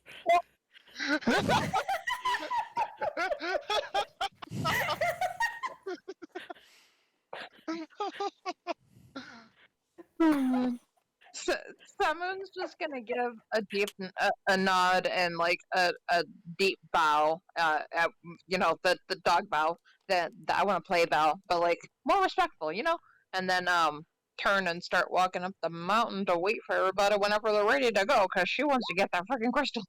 I am assuming that you probably changed back to your elf side at some point during the journey, so you could have a short rest and not lose your wild shapes. And then just changed back into a wolf once you got there. Probably, yeah, for the trackingness. All right, because you only have so many of those a day, so I don't want you to have waste them all. A bow wow. Okay. A bow wow Bow wow. wow bow. Okay. Wow, wow, wow, wow, wow, wow. Bow wow. All right, so that's gonna bring us to this map over here, and let me just pull you guys onto it real quick. Pretty. Mm-hmm. Eh. Big trees. Fig tree? Hey. Mhm. Mhm. Mhm. Oh no, pineapple. What happened to pineapple? Nothing. Don't lie to me. Turn into a human. No, don't worry about it. Worst of them all. Don't worry about it. Nothing's wrong. Um, I'm going to use. Let's see. I'm going to use this symbol for when I'm wild shaped. That way we don't got to do token changes. Okay. Thank you. For future campaigns, if anyone ever has a shape-changing character, I know how to make flippable tokens. Woo. Ooh. I don't I know will how to do actually that, need so to you That's learn need to how cool. to teach do me. that. Yeah, Wow. I will need to future learn how to do that fairly soon. I I could teach you wanna guys. know that. Mm-hmm. I wanna know Yes. that just so I could be better at DMing. Yeah, for Rob's one shot, that's what I had, where I had the werebear. That was a Oh, yeah, flippable token. yeah. I remember that. Nice. I like Warburs. Yeah, Warburg. I will need to know that for Misha's Ice Spire game. Yes. Warburg. Yes, you will. Ooh, There we go. There's pineapple. wait, I forgot. I'm so excited Oh, I am bringing the sweetest boy over to that game. Size is gonna ruin that child. Anyway, I still don't have a name for that character though. I think You've his got name is time, don't Artemis. worry. Anyway, so the deer tars drop you off here at the foot of the mountain. There is a road leading up it that you are currently on. It is a path that is mostly disused, so it is a little bit overgrown. There are rocks and some some plumes of snow in the way. It's not used very often. But you do see the signs of large bodies that have moved through this area in the past and do continue to do so today. So you are pretty fairly certain that you are on the right path to get you up to the curvy top of Mount Crumrit. Hmm. Right off the bat, Simoon is gonna use her sniffer to see if she can smell any threats nearby or anything nearby, really. Okay, that's going to be a perception check with advantage because of your sniffer. And Tally, go ahead and roll me a perception check if you're looking for jumpy prints.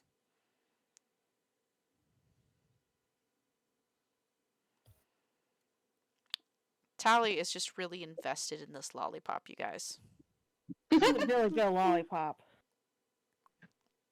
She's just kind of like looking around. She's just like, "Yep, there's some snow around. All right, let's go."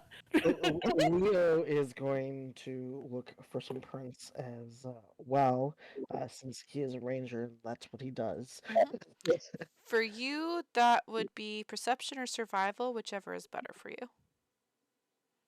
They're the same, so Excellent. oh, that's okay.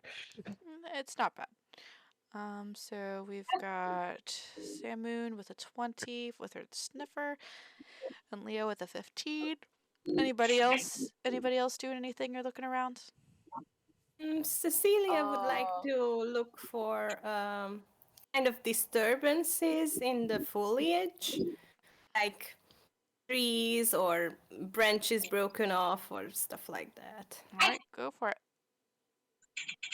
I also want to check for some stuff. Did- I want to see if there's didn't anything go. around that can Didn't attack go. us, so then I'll know the quick.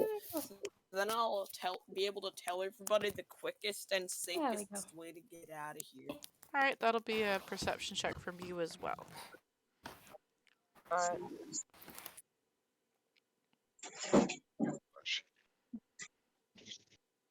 Okay. Blink, are you Very doing nice. anything, or are you leaving it up to your party members who honestly do have it pretty well in hand with these perception rolls? I will do that then. Yeah, I'll leave it to them. Okay. Sorry, I'm Haley's got it covered. Don't slightly worry. preoccupied at the moment. You're good. You're good. I am searching my bag to see if I pocketed any sweets before I left. So yeah, you have a lot of sweets. There's probably more sweets in your bag that you could carry if they were not in your bag. Leophanis with a 15. You kind of scour the area. You don't see any recent signs of disturbance, but you do notice further up the mountain where there are patches of the rock face that look like they may have been recently gouged or scraped with something sharp, perhaps claws. Oh. Let's see, Cecilia with a 19. You're looking around. You do spot very faintly, because here there's no walls to block it from flowing snow over it again. You do spot very faintly the outline of what might have been a giant footprint akin to the ones that you saw back in the village. Samoon, with a 20 perception check, you sniff the air and you smell a faint, musky, garlicky scent that you smelled back at the village around the shattered pillar. And it is drifting from up the path that you are facing up towards right now,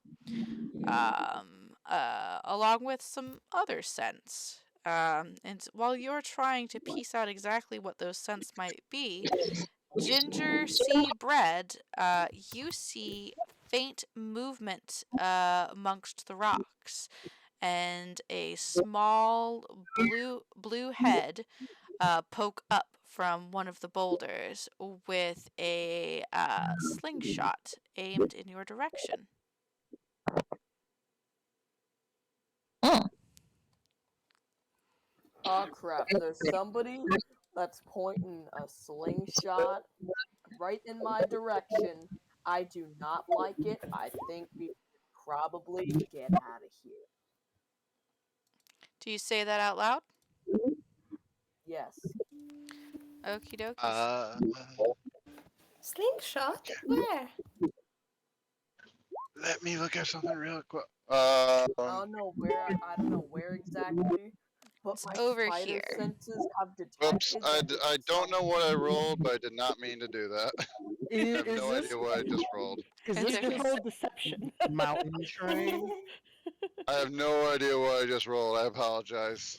We are at Um, the foothills of the mountain, so I think this counts as mountain terrain. Okay, I Yes. was just wondering because that is my favorite terrain type. Yes. Ooh, nice. Over here, you said? Mm-hmm. Uh, Okay. Yeah, Simone will kind of I perk don't her head think I up have the and thing I meant to get. Oh well. Haley wants to run over there to see what it is. Okay. Can I cast friends right now, and then I'll dig my head out of the bag of sweets and see if I even see this creature. Okay. Because um I'm guessing the creature's still hiding. So with uh so with Ginger Seabread pointing it out to you, you guys now see the creature that you had not noticed before. Tally starts making a beeline towards this creature, and you're casting friends, Blink. Yep. I'm Can gonna I? cast friends and be like, "Oh, hi, are you a new friend?" So we're gonna need to resolve this before anything else. The friends. That's a saving throw, charisma saving throw. So what friends is that I have advantage on all charisma checks directed at one creature of my choice that isn't hostile toward me. Are they? They haven't fired. That's We're true. not in combat Mm-hmm. yet. Can I inspire Ali before she runs off in exchange for the candy she gave me? You may 'Cause you're inspire Tally. awesome. Awesome. Thank you so much. I wanna thank Okay, I can. you for this sweet treat. I take it quite to heart. Please be inspired by these words. Anyway, awesome. make the enemy fall apart. I don't know. Anyway, so yeah, you inspire Tally as she's bolting at this head that you see over the rocks. So you cast friends so you can advantage on charisma saves against this creature. And Sam Moon, what are you doing? Following after Talik, she was standing right next to her, and that seems like a bad idea to run in there, so I may as well run back up, I guess, in case things go boom. All right. Alright. So, Sam Moon and Tally are beelining it for the rocks, and Blink is yelling out, "Oh, hi! Are we friends?" Oh shoot, we can be friends. And you do get. I'm gonna go ahead and get you guys to roll initiative for me. Don't forget to click on your tokens before you do it. hold up. Can I roll insight? Oh, Yeah, that's right. Never mind. Hold on. You can roll Yeah. initiative in the thing. We were like, Just Uh-huh. Alright, I'm gonna roll Okay, insight then. okay, everyone, let's tune up.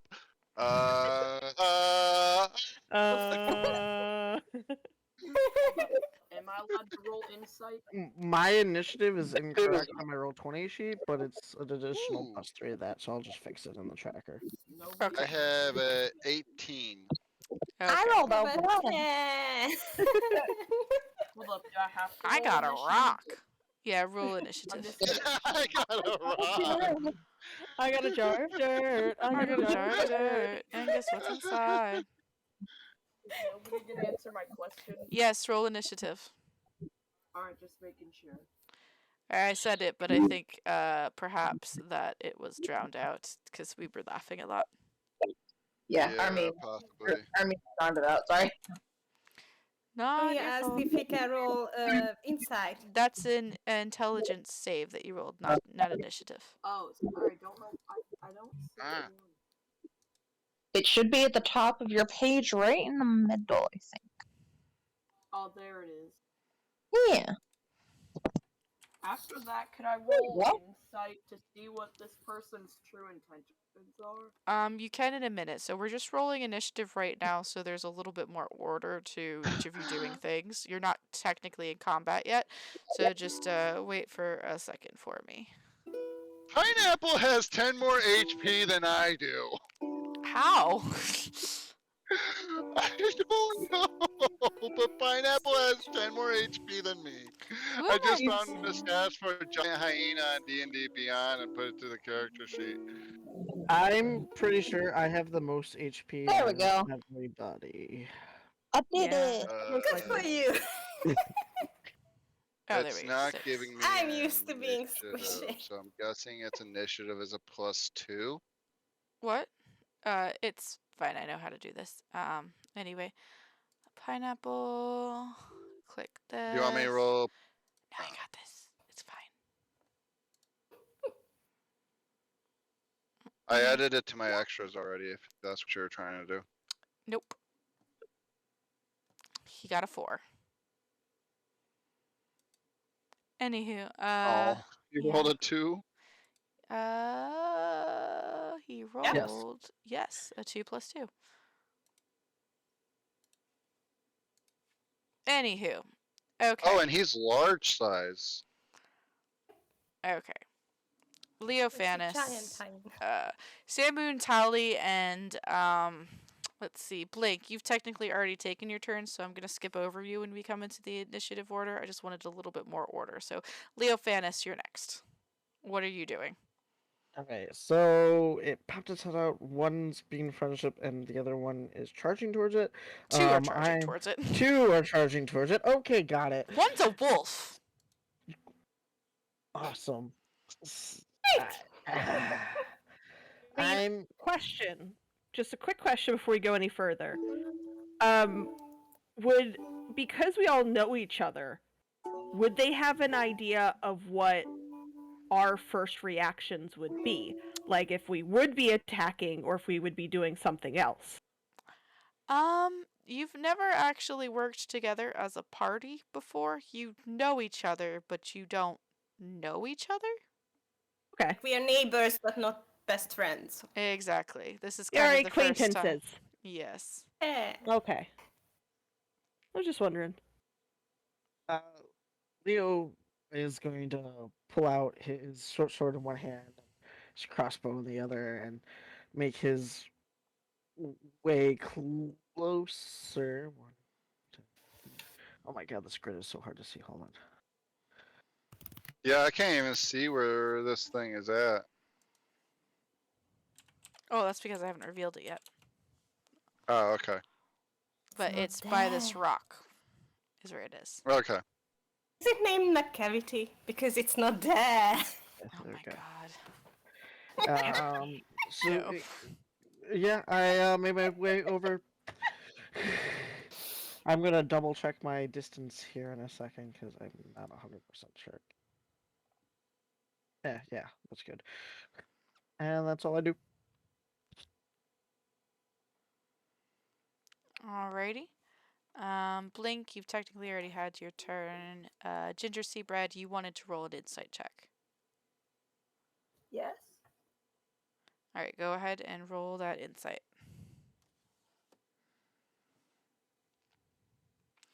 Alright, Well, Ginger Seabread, so you're peering at this creature that you can see as your friends are rushing towards it. Before it was kind of glaring at you suspiciously with perhaps a little bit of ill intent in its gaze. It didn't seem like it particularly liked you being here. Now that there is a wolf and a weird redheaded girl running at it, their eyes widen with a bit of fear as well, but they seem to be starting to bring up their sling a bit more. So you can summarize that they probably don't have the best intentions for your friends who are running slap bang straight towards them. Alright, I'm gonna let everybody know about that. So you're like, Alright, everybody. It's Um, he's got I a wouldn't weapon. look, guys. I've done insight on this guy, and he doesn't exactly have the best intentions for us. So I'd suggest that all of you just get the hell away from him. oh no, my child is cursed.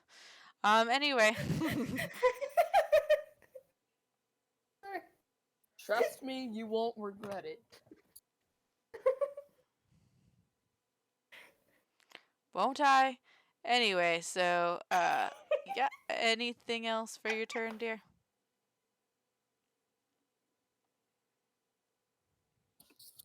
Uh, hmm. I yeah, I think that's it. Okie dokie. There we go. Found it.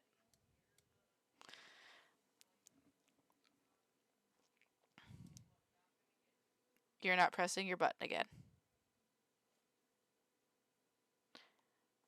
Anywho, Talia, you were running at him. There was somebody. Cecilia, what are you doing?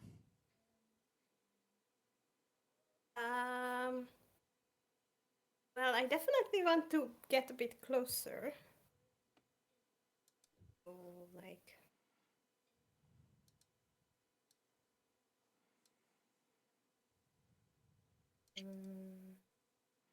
Hereabouts.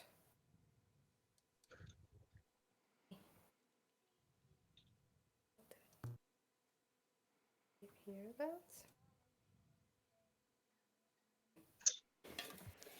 And as a bonus action, do I have anything for bonus action? I don't think so. Bonus. Oh, I really like D&D Beyond. Okay. It has things sorted. No, I don't have anything for bonus action right now. So Okie dokie. So you just move a little bit closer. yes, and kind of still holding my magical ukulele in one hand, kind of strum a few chords and go, peace, friend, peace. Not that it does anything. Or maybe, can I be persuasive with this? Just like, very friendly presence. I will allow you to roll a persuasion check with disadvantage because there are a bunch of people running at him. But also, but Blink cast friend, Hold on. so But that's for that your gives true. me checks. advantage on charisma checks, not 16. not bad. Not yeah. No, 16 is pretty good. All right. Hold on. Let me. Disadvantage.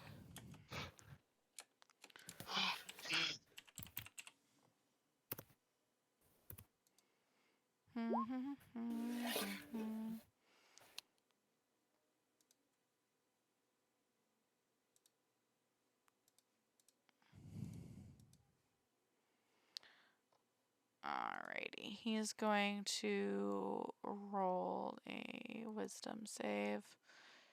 Nope. He kind of Okay, it was with disadvantage. So roll again for me one more time. I forgot. Oh, you did. You did roll twice. 16. Okay, cool. He kind of lowers his slingshot a little bit, looking uncertainly at the lot of you. He looks like he's not sure about whether he should shoot or run, but he definitely doesn't look like he wants to be your friend. Okay. Anywho, it's Pineapple's turn. Blink, what are you telling Pineapple to do? The first idea was awful. That just crossed my mind. Um,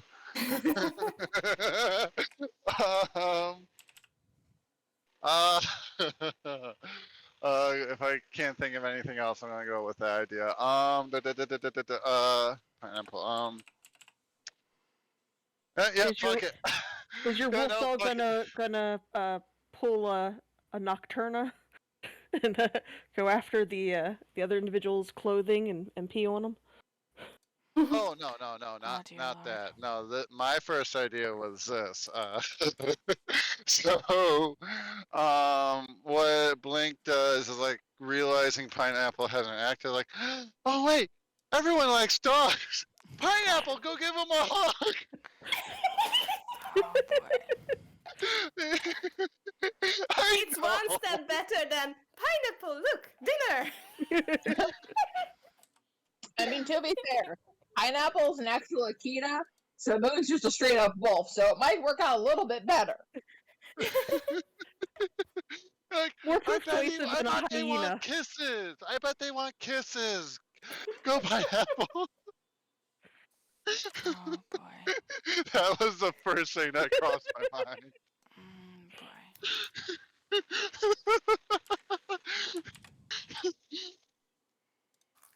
And then I yell, and then if I can, as a free action, I'll yell, out, "Don't worry, he's harmless." Oh dear lord. If that is, if you need me to, that could be a persuasion check. He's friendly. Oh dear lord.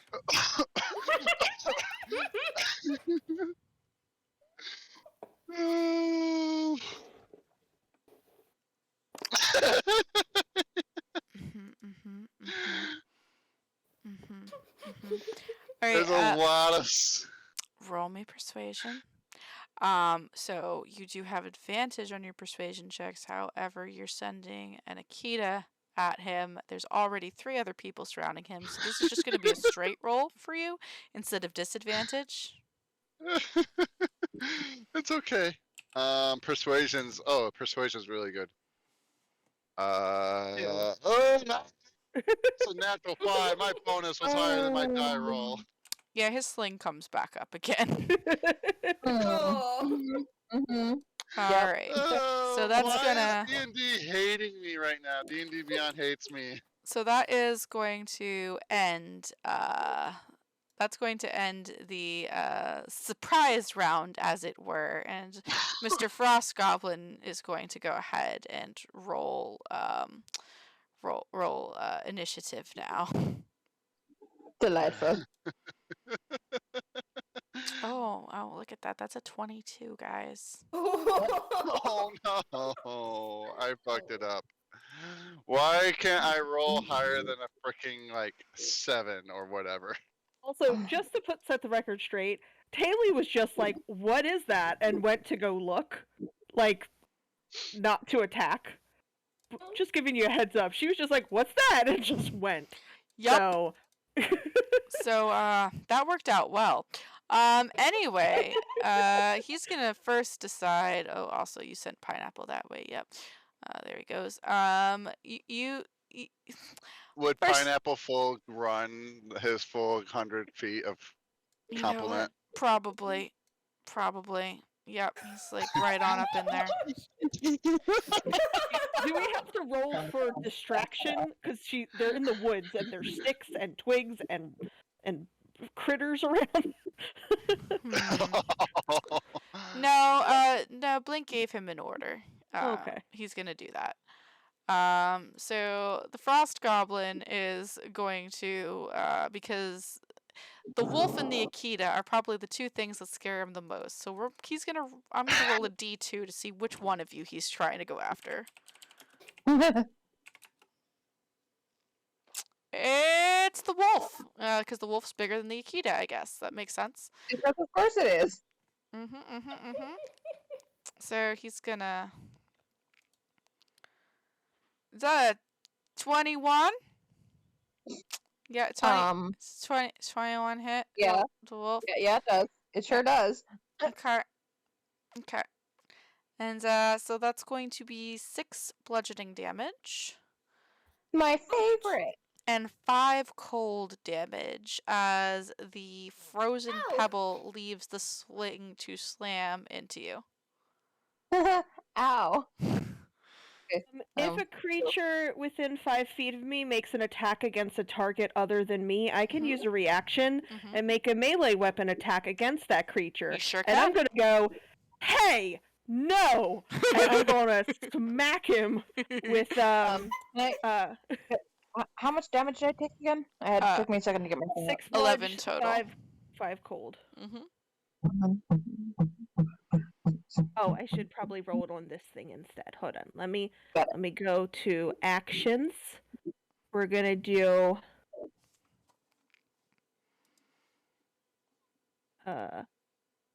this one. No. Yeah, Okay. you Sorry about that. I got called. You're good. no worries. Oh, You yeah. see this rock just smacks Samoon, and the, just smacks Samoon and bounce off, and she gets a yelp and a whimper, and kind of tucks herself inward a little bit.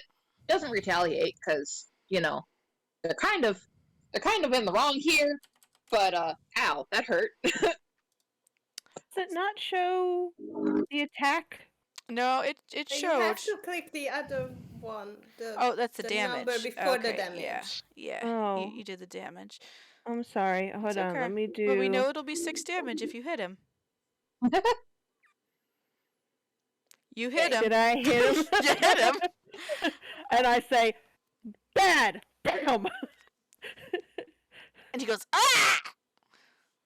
And he stumbles back. There's a cut on his shoulder that's bleeding, and he does not like that at all. And he bares his very pointy, very icicle-like teeth at you in a snarl. I was just trying to see who you were. You're the one who attacked us. Tangibly as hell! Pardon? What language is I'm that? sorry. I'm sorry. I Goblin. completely forgot my accent. I'm sorry. Pardon? Does anybody speak Goblin? I Nope. speak Undercommon. Sorry, don't speak Me Goblin. too. No. Okay. All right then. Speaking of Leophanis, it's your turn.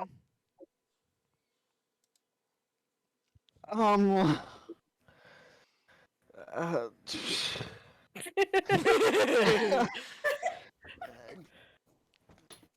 yeah, none of it. Leo gives up on the rest of the party trying to make friends with this thing, and he's going to circle around the right. Oh, these stupid squares. Hold on. Zoom in to see the square. All Okay. these circles make a square. Okay, he's gonna walk around and come up behind this thing, and as he's walking, he switches his crossbow for his other short sword. He's going to attack the thing. Guess what? This person is flanked, so you get advantage, I believe. You do. Hi, Patrick. on. Thank you for the hug. Mommy, remember So I have 2 weapon fighting. I haven't used 2 weapon fighting in 5e before, so give me one From second. Rob No, and his family. no, the other people. You know,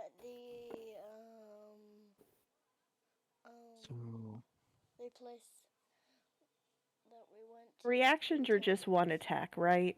I wouldn't get double attack Stuff. as a reaction. What stuff? The Batman stuff. I don't Yeah, remember that. No. I don't think so, no. But you are, I don't remember now. what? I'm a fighter, Oh, so I can do the. I know I could do a double attack, Yeah. just regular, I'll find but it for I you. wasn't sure if that was the same for. Sorry, reaction. Kathy. I Fine. was dealing with a child thing. Here you go, Patrick. Sorry, Here it is. I was talking to everyone else too. It's fine. So I do have two weapon fighting because of my ranger, but I've never played a ranger in 5e. But I'm also confused because on my sheet it says attacks per action equal 2. So yes, so Yeah. if you have two short swords, you can make one attack with the one in your main hand, and then one attack with the one in your offhand. It's just that the one in your offhand, I forget what I you. don't think it gets the bonus to the damage. Yes, that one. It doesn't get that. Okay. So that was my first attack was a 24. You do have Um, advantage. oh, I have advantage. Yep, you can roll to Okay. see if you get the crit on it if you want to. And on PC with D&D Beyond, I think if you right-click the number, it Yes. gives you the choice to roll with or with advantage or disadvantage. Oh, I didn't know It that. does, yeah. So you can do that for the next Yeah. one if you want to. So 24 for the first one for sure. Ooh, okay. And then Definitely okay, so hits. there's And then 24 for the second one. Yeah, so go ahead and roll damage on both of those for me. okay. It let's see if it. So here's the first one, and then the second one. It doesn't give me the option to take away my bonus from the auto roll, It's so okay, I'll just subtract it. yeah, so So a it's 5. 5 and 5. So 10 Yeah. damage. Nice. Have two questions when you have a second. Yes. What is it that I can do for you? My first question is for reactions, it's only one attack, correct? Even if I have Correct. the two attacks normally, reaction only is one. Correct. And does a the 20 that I got, so it was 14 plus 6. Would a critical be the if the 14 was a 19 or 20, or is it anything above a 19 or 20 is the final number? I'm sorry, repeat the question one more time. I have champion, Mm-hmm. which means that my all weapon attack score is a critical hit on a roll of 19 or 20. Correct. So would it be a 19 plus 6 or 20 plus 6 or Yes. anything that's above 19 or 20? It would be if the D20 rolls a 19 or a 20 plus whatever your Okay. modifiers are. Thank you. I just wanted to double check. Basically, it just gives you a second, another chance at getting a nice critical hit there. Okie dokie. Cool. Doubles I your just wanted to make sure. percentile. Doubles your percentage chance to get critical. Cool. Want to make sure I understood the process. You have a It's always the 10% chance natural to number crit. that counts. The bonus is just extra. Alright, so that's going to be 10 damage to the Frost Goblin, who does not look like he's enjoying that in the slightest. Anything else for your turn, Leo? That is it. Alrighty. Blink, you're up. I did mean to ask this, but the last round where I did nothing but cast friends, I would have tried to do a move action towards him. Okay. 5, 10, Okay. 15, We kind of really skimmed past my turn there. yeah. You didn't say that you were also moving towards him when you cast friends, so but I've moved you 25 feet. That'll be from your last turn because friends and moving is an action and a move. Now it's your current turn. What would you like to do? Uh,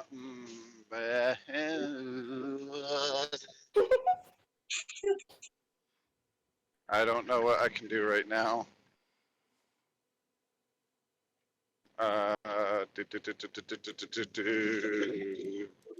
Got my spells because I don't have any range abilities.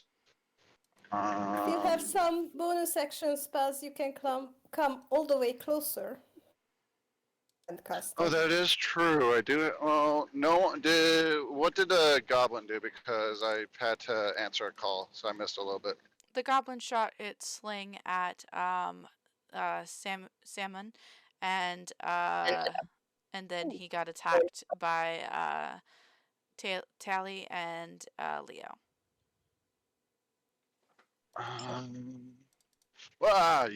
Shit.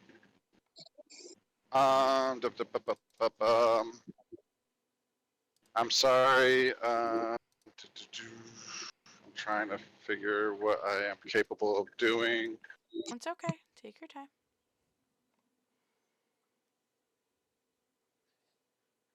Ooh, I know. Yeah. Still being. We've done damage to this thing, right? You have, yes. Uh, it's like, okay, wait, how about this? Have you ever heard what the tree said to the pine tree said to the snow? You're really weighing me down. And Tasha's hideous laughter. That was awful. And yes, I pulled it out of my butt this second. Oh man. Yeah, definitely sounds like Alright. it. So that checks out. What kind of saving throw is that? I think it's wisdom. It's a wisdom save DC 15. I think Kathy failed the wisdom save there. You said DC 15? Wisdom, yep. He fails. So I think he falls prone, laughing hysterically. Yep, so you just see this goblin that you've been cutting into fall to the ground in the snow, rolling around, laughing hysterically. By the way, his blood, when it falls out, freezes as it touches the snow itself. So it looks like shining sapphire gems in the snow, because he's bleeding blue. Ooh, pretty. See? He has a sense of humor. He has to be friendly. And I say that to my other friends. do they repeat that save every turn, or? I think at the end of. I don't know. Can someone look at it for me, please? I'm pulling it up. If they are attacked or at the end of their turn. At the end of each turn, and each time it takes damage, the target can make either another wisdom saving throw. If the target has advantage on the wisdom saving throw if it's triggered by damage, on success the spell ends. Okay. And then that's concentration, so that means I have to drop friends. No. You think. Wait. Wait. Yeah, isn't Tasha's hideous laughter is concentration, right? Yeah. I mean, Okay. to be fair, it's a friendly gesture to tell a good joke. Oh, yes.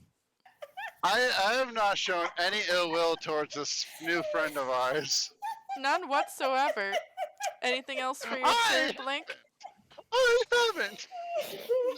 None at all. Anything else for your turn, Blink? I'm assuming Tasha's hideous laughter was a whatchamacallit. One action. Yep. Yeah. So, did any of my friends take damage? Yeah, Samoon did. Oh, sorry, I thought about from Tasha's laughter. I'm just gonna start calling them salmon, because I can't stop myself. To be fair, Aw. in the party would have offered the option to call them just Sam or Sammy if they want. Oh, okay.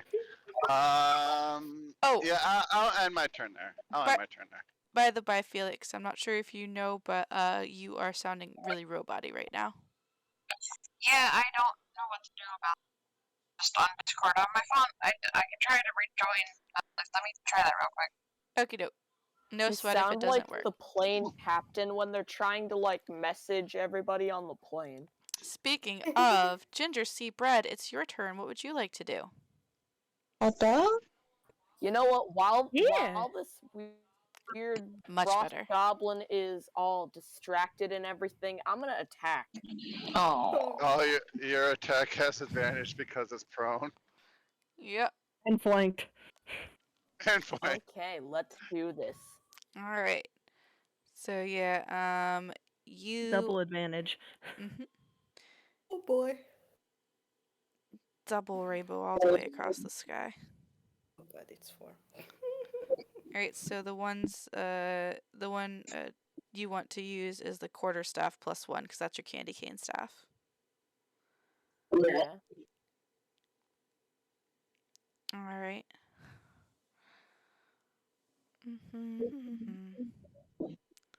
Oh wait, do I have to roll again? So that is a 14.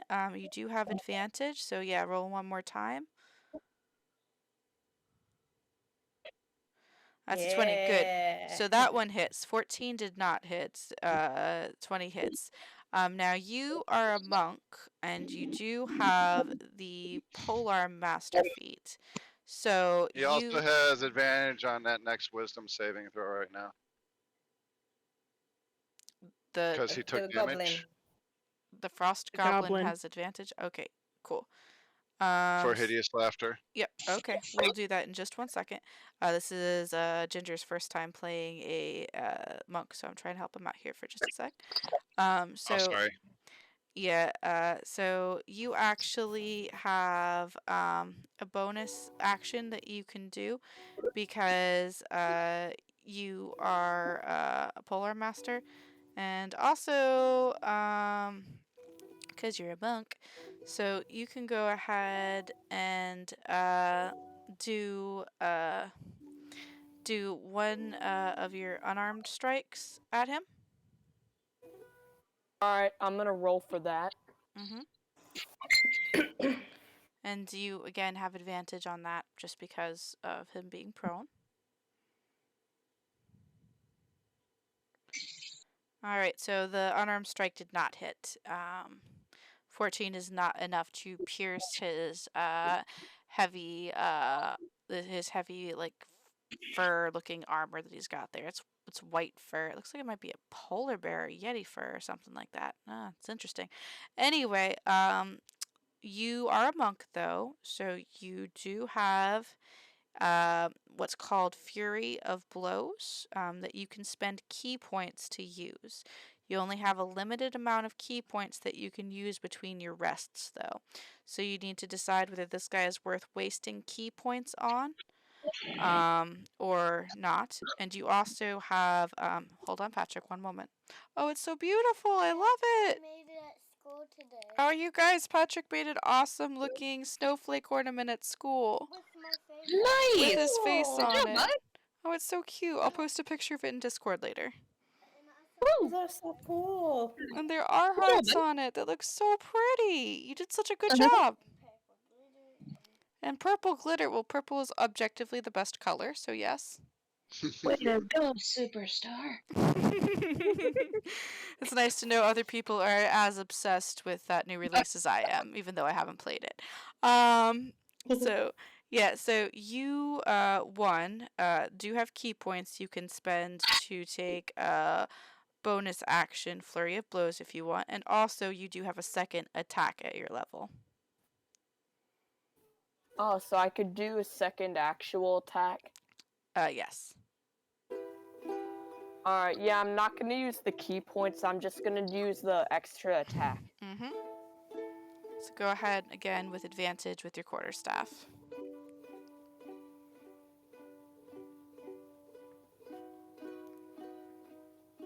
Alright.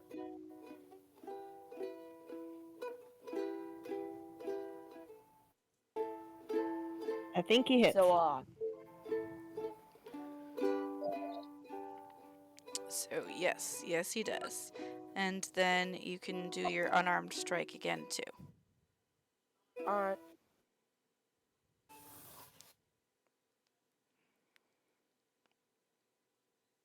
Yep, so that definitely hits. So I'm going to need you to roll damage for the quarterstaff twice, and roll damage for your unarmed attack once.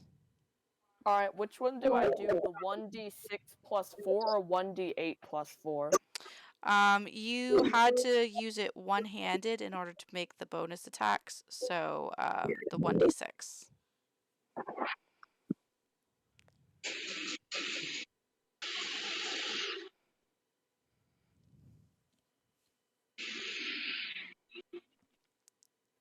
Alright. Okay, and then 1 of the unarmed strike damages. Alright. Alright, so you just dished out 14 plus 7, 21 points of damage to this thing. It's looking pretty hurt. It's looking like it's not having a good time. It does get to make 3 wisdom saving throws now because you hit it 3 times, though. Advantage. Well, Each one don't with need it because he advantage. breaks it on the very first go with a 17, which is a natural 17 because it has plus 0 wisdom. Still prone. Still prone. So yeah, still fully prone, but at least He's not happy about it anymore. you knocked the giggles out of him. And then I'm gonna knock the blood out of him. Well, it is at I thought it was our job to catch hideous laughter, not yours. So hey Tally, does 21 hit you? Yes, I believe a 21 does hit me.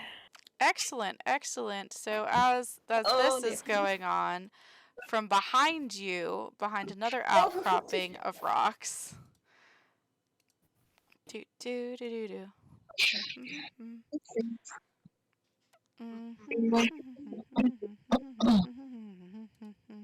Making friends. Hobgoblin. We're making friends. A sling stone strikes you in the back, dealing 6 bludgeoning damage and 8 cold damage. I have resistance to cold.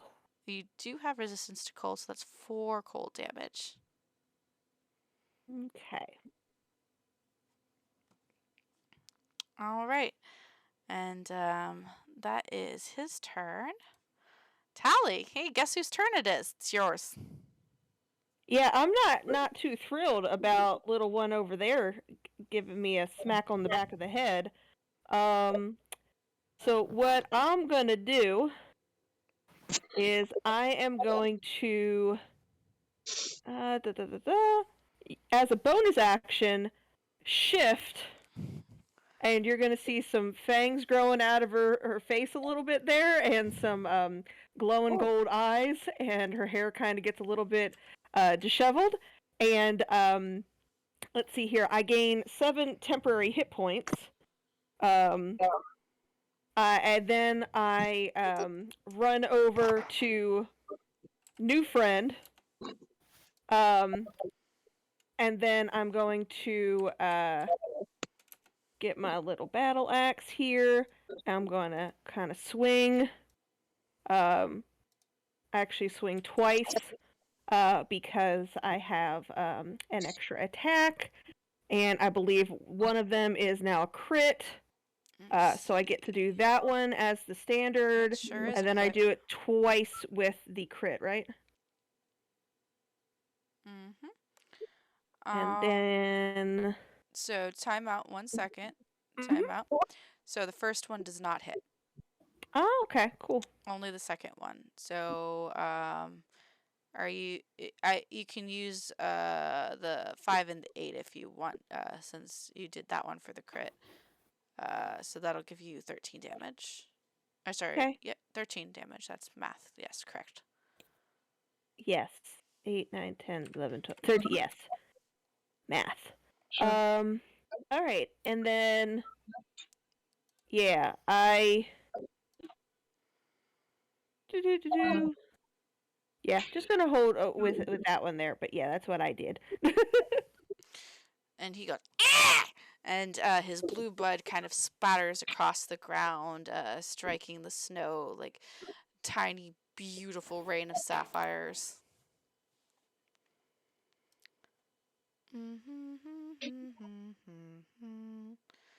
And let's see here.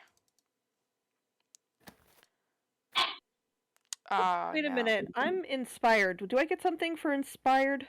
So you can... You can use a bardic inspiration die for things to make them better numbers. You can Like, could I But do only it with before my? finding out whether you made the Oh, okay, roll. beforehand. Okay. And it's a D8 for level 5 bards. Yeah. Okay. I'll remember that for next time. Okie dokie. Alrighty. So Leo, you hear a whizzing noise past your ear, and you go ahead and make a perception check for me, Leo. That's Ability check, attack roll, or saving throw. Can use it for. You kind of look around. You're not exactly sure where that came from. All right. And then let's see. What's pineapple's AC? Oh yeah. 12, I think. Yeah. So Pineapple is going to let out a pained yelp as a rock strikes him right on the nose for 7 bludgeoning and 8 cold damage, for a total of 15 Oh, damage. dang. Okay. He should be at 30, I think, now. Mm-hmm.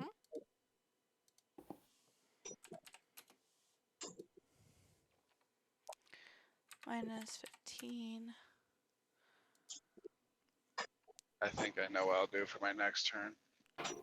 And that guy would have had to pop up in order to be able to get that off, so he's in view now, yeah.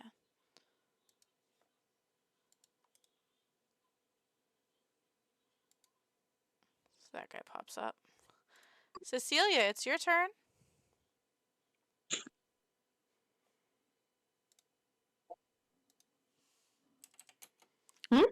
Cecilia?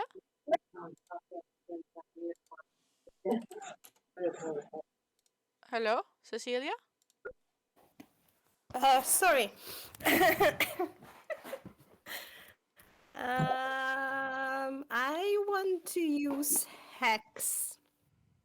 Can I see the new guy? Basically, this guy.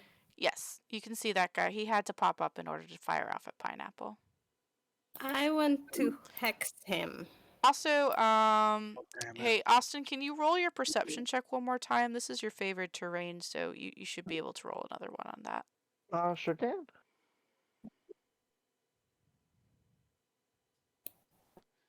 Okay, yeah. You think that that came from somewhere over here, and you just barely are able to see a another frost goblin like ducking behind the tree that he fired from you at. Okay. Okay, sorry, Cecilia. Go right ahead. What was that? What you're saying?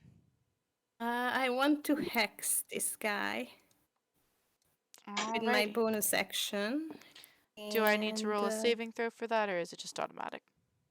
I think it's just automatic.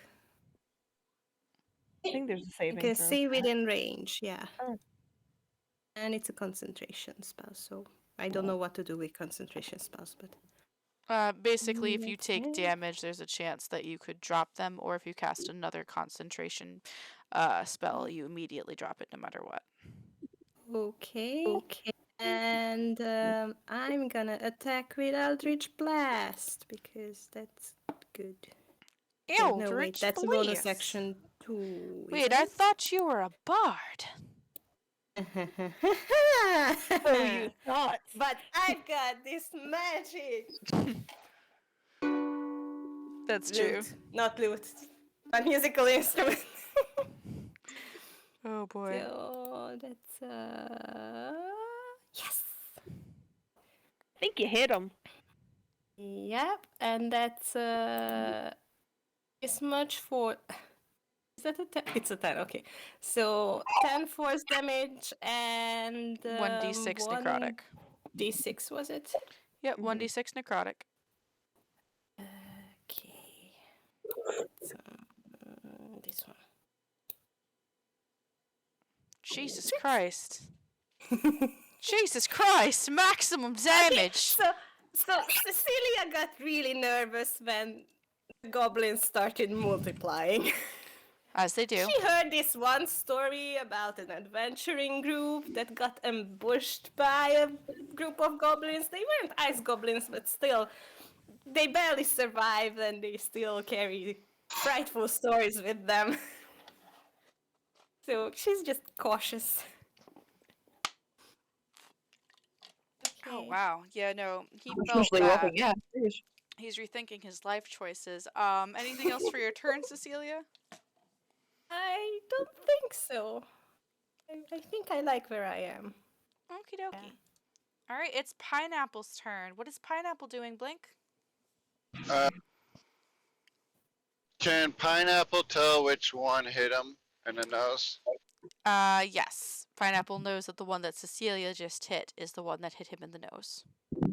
And how far away is Pineapple from that one? Let's see here. No, Pineapple. Cecilia hit the one near me. What? I thought she just said that she hit this one over here that she could see. That's the one near me, wasn't it? Which one did you take aim at, Cecilia? The one to your right or the one This that... one.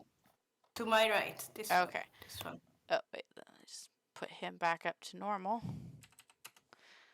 And this one And is going to put a be... little hex on him. Yeah. Let's just put, to remember, he's got a hex on him. He gets this thingy that looks like Bad Mojo.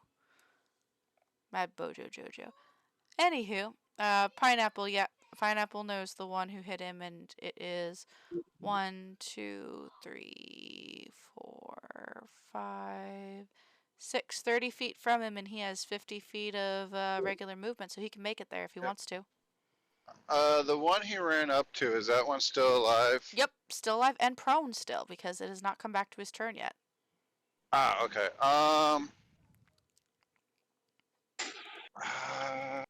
There's other abilities that I think Pineapple has. I can't remember what Pineapple they are. can bite, and it also has Rampage. When the hyena reduces a creature to 0 hit points with a melee attack on its turn, the hyena can take a bonus action to move up to half its speed and make a bite attack.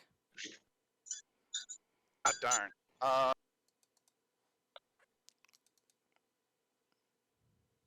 If I were, would I be able to move Pineapple around to like another side of the prone goblin bite? And basically if I can arrange Pineapple to move bite, and then if it goes down to 0, would he be 25 feet away from the other one? Yeah, if you moved right here, I believe you would be. Yeah. Okay. Yeah, he'll try that then. I'll be like, Pineapple, I think I was wrong about them wanting to be friends. And They're hurting us and our friends, so we Kill him. stop. We don't want them to hurt us. Just stop them from hurting us. All right, and Pineapple goes. Pineapple's like, and he bites with advantage, but it's an 11. Really? Why? He's got a +5, and it's an 11. He rolled a 6. With that's advantage. Yeah, that's the better number. The other one's an 8. Oh my god. It's in can't Roll20. roll Everybody can see it. Everybody can see it. I can't roll above a gosh darn frickin' I don't even know what I think 7 is like the highest I rolled today. Poor Pineapple. But no, I rolled a decent initiative, and then that was it. Yep, and that's it for Pineapple too. Unless you want him to move again, but yeah, he would take an opportunity attack if he gets out of Frost From the Goblin prone range. one? Yeah. From the prone one? You can still get opportunity attacks from prone Oh people. yeah, that's right. It can still happen. Okay.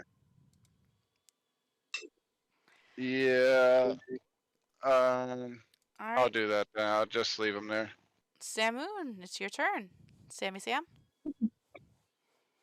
Sure is. So first of all, I'm gonna take. Is it an action or a bonus action to shift forms? So, I believe it's a bonus action? Let me double check for you. Mhm. I haven't had many druids in my campaigns, so haven't made a habit of learning that too much. Actions. Actions per turn. As an action, you can magically assume the shape, so it's an action. I think if you're a moon druid, it might be a bonus. I'm not. I'm of the land Arctic. So, Oh, okay. Which, considering where we are, probably very beneficial. yeah. Let's see. Given that, oh gosh, You are currently shifted into wolf shape, just recall. yeah, I was wondering if I could shift out and still have an action, but it sounds like I can't. You can revert to your normal form earlier by using a bonus action on your turn. Mm-hmm. So it's a I could. bonus action. Yeah, you Okay, could so I give could up your revert forms and then still perform an action. Yes. Okay, cool. That fixes everything. Okay.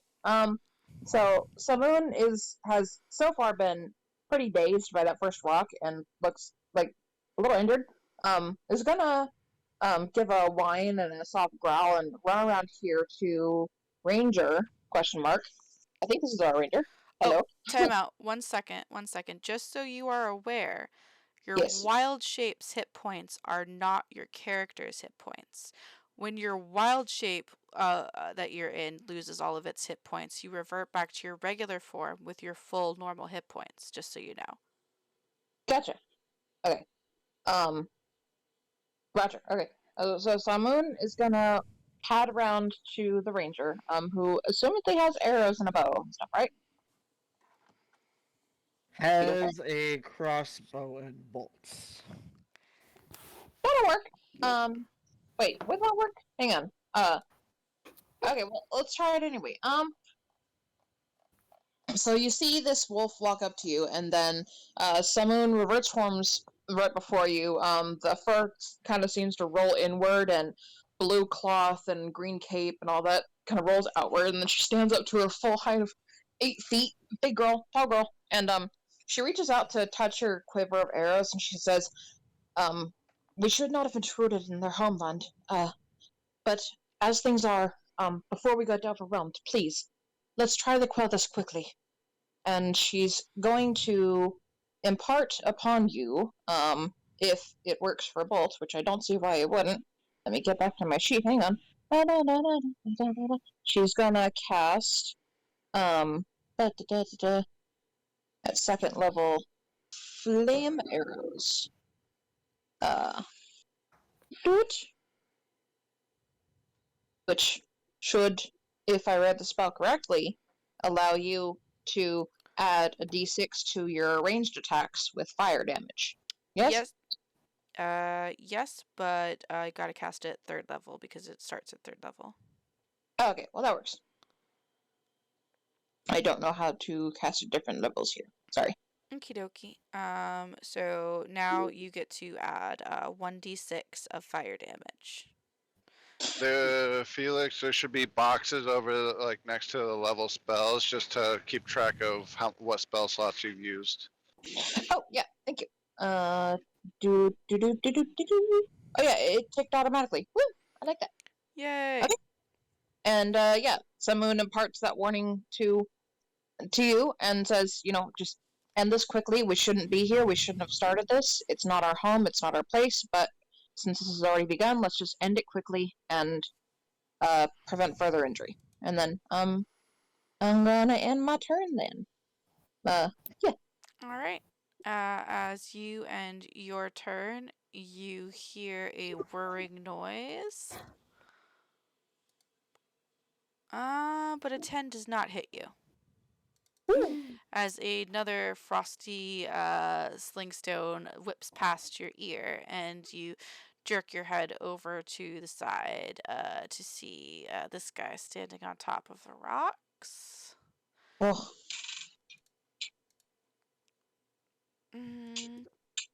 Whoopsie. That's not what I wanted to do. There we go. All right, see this guy standing up on top of the rocks, whipping a sling stone at you. Fun. All right, that's his turn. And now the one that's on the ground's turn. He is going to use half his movement speed to stand up. And then he is not liking this so much, so he's going to go ahead and disengage. Can I ask a question? Yes. Does standing up from prone while in melee provoke? Not here, no. I'm not sure what Uh, Pathfinder's like, but it doesn't do that here. okay, that's why I wanted to ask. Yeah, no. Unless you have a feat that says it does, which usually it's only monks that have that, I think. But I don't think Ginger Seabread took that one because he went shadow. You don't provoke from standing. So he's gonna go ahead and disengage as his action. And 5, 10. Let's see, what's your movement speed? Is 30 and 15. So just backs kind of up, getting away from you because he only has half of his speed left. And that's his turn. He can't attack. Leo, your turn. Confirmed, Okay, he's not a rogue. Nope. Oh. Okay. Leo is this guy's running away. So Leo's going to drop his secondary short sword, pull his crossbow in his hand with the lovely new firebolt in it. Bonus action to do that. It is a free action because of my feet. Oh, sweet. Nice. Yep. So gonna do that, and he's actually going. Let me check my distance. Hold on. 25 feet. 45 feet. Yeah, I can do that. He's actually going to walk up to this guy. Oh, there we go. And attack him with the sword while. No, we're gonna go this way. We're gonna attack that guy with the sword. I'm sorry. I was trying to think the best way to do it. All right. Go ahead and roll for attack.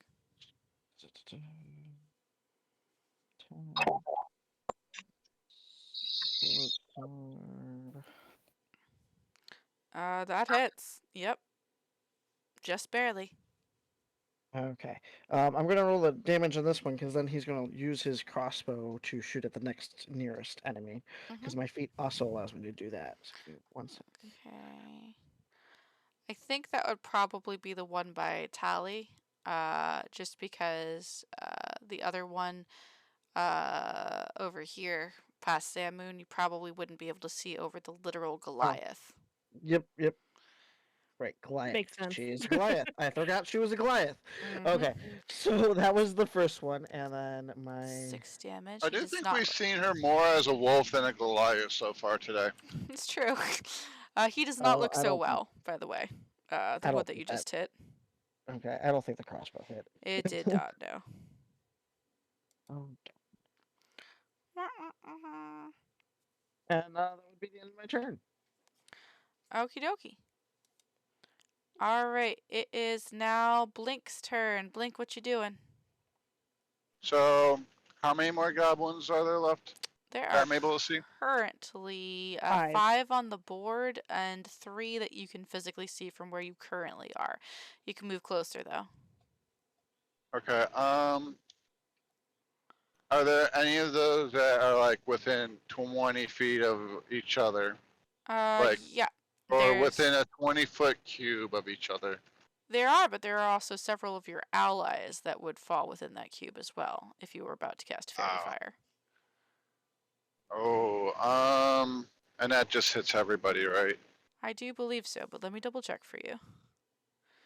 Do do do do do do do do do do do blink. I'm sorry. Any creature in the area.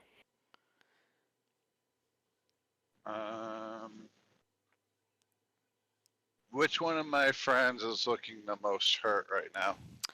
Let's see. That would be Sam, I think. I think you. Well, I shifted out of my wolf form, so I healed, right? Yeah. Oh, yeah, that's right. Yeah. Because you got rid of So your wolf form. Sam just So shifted. only Tally, but she doesn't really look that hurt. Oh, okay. All right then. Oh wait, and then there's pineapple too. Oh yeah, pineapple does look hurt. Pineapple looks hurt. Or pineapple. Or boy. You might want to move a little bit closer, though. You're pretty far off. Yeah, I don't know. I'm Okay. sorry. I'm going to move your movement speed closer. What was the spell that I took? Oh, I took that one. Okay. Better view right there.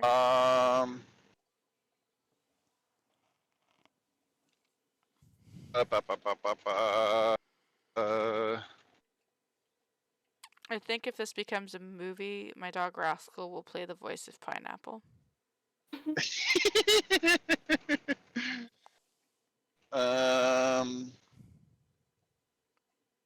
Oh, I just noticed something that I could do. That's ridiculous. Oh no. Let me look at the text of the spell. Oh gosh, there's so much text. Do it.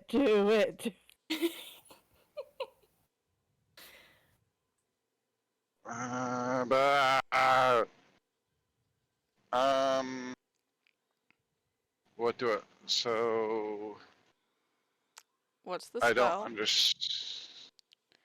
Enlarge, reduce. I'm trying to figure out the difference between higher levels and not higher levels. Let me look at it for you. Let's see here. Found you. Okay, grow larger or smaller. If the target is unwilling, it can make a Constitution saving throw. Okay.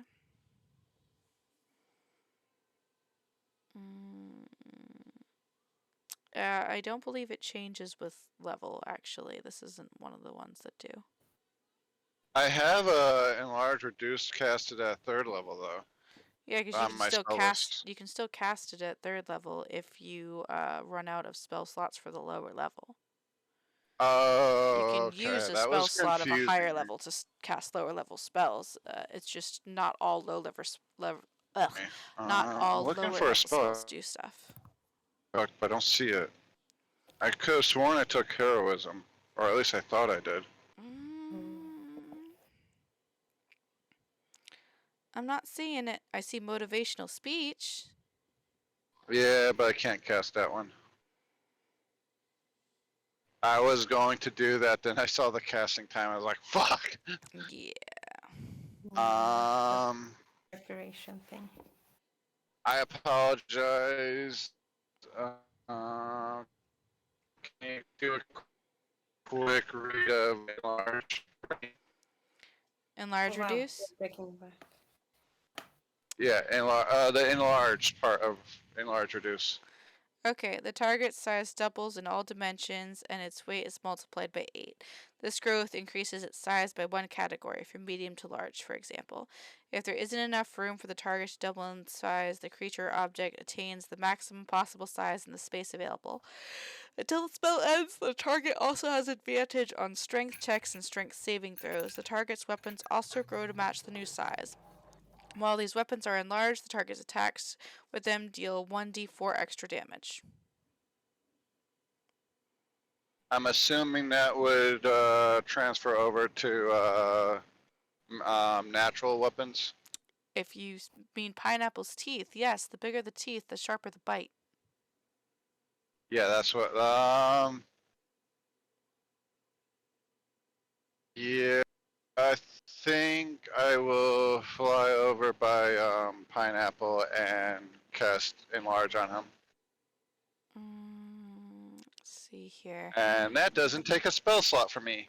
1, 2, 3, 4, 5, 6. You can't get close enough to cast it, and you can't get close enough. What if I Misty Step moved and enlarged? Misty Step is bonus action, yes? Yes. Then yes. Let's see. Or actually, you know what? Instead, I will. Am I with? Oh no, I don't have that spell apparently. I keep thinking I have heroism. You Frick. don't. Uh, sorry. The things I was gonna do apparently. I'm gonna count down from I have 30. no idea what the map looks like, which is difficult for me. It's okay. Uh, I think you darn should it. go with your original enlarging plan, if I'm gonna be honest with you. All right. Yeah, I'll use I'll move bonus action and Misty Step and enlarge Alright, that'll put pineapple. you. And pineapple goes. Extra big. Yeah. Oh, He a So big now boy. he is a huge creature because he was already large. He a big boy. So that that's means he's a big 3x3 boy. token. Big puppy. I had him in a 2x2, so I should make him a 3x. There. 3x3 now? He's a 3x3 now. Yep. Okay, cool. He big. I'm just gonna He's chunky. just move Ginger over there a little He's a bit. chunky pineapple. He's a delicious, delicious treat. Donkey. And he still has a sweater on him. I like him big. I like him fluffy. All No, right. Well, it's actually, he a might not have normal the sweater on him. person-sized sweater. If it, he may not have the sweater on him anymore if it's No, been more than 3 hours. No. I mean, yeah, he might not have the sweater anymore. Anyway, Ginger C. Bread, it's your turn. Alright. To this goblin guy. And what am I gonna do? Oh, Well, that's a cute obviously, I'm macaroni gonna card. freaking murder him. If you were from where I was from, you would have been dead. Oh yeah, well it's made from macaroni, yeah. It's very cute, yeah. I think you hit him. What the frick? What was that? It is a I'm lot of pretty different sure you colors. hit him. Yeah, you definitely hit him. I think you hit him twice. You do. You hit him twice for sure, 100%. Go ahead and I'll go ahead and roll me damage twice for the first attack because that's a natural 20. Do I still do the D4? If it was the very first attack, it should be It's the the weapon, I think. Yeah, it's the quarterstaff. It's the D6 first. So first, All roll right, the D6. Sorry, got it wrong. Yeah, roll the damage twice for the first quarterstaff hit and once for the second one.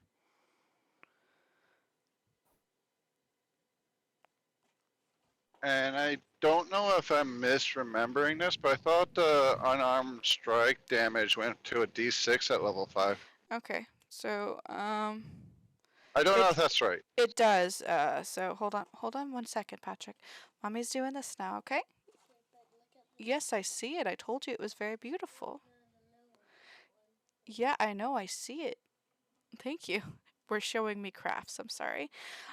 So your first attack actually manages to literally shatter the frost goblin into many pieces.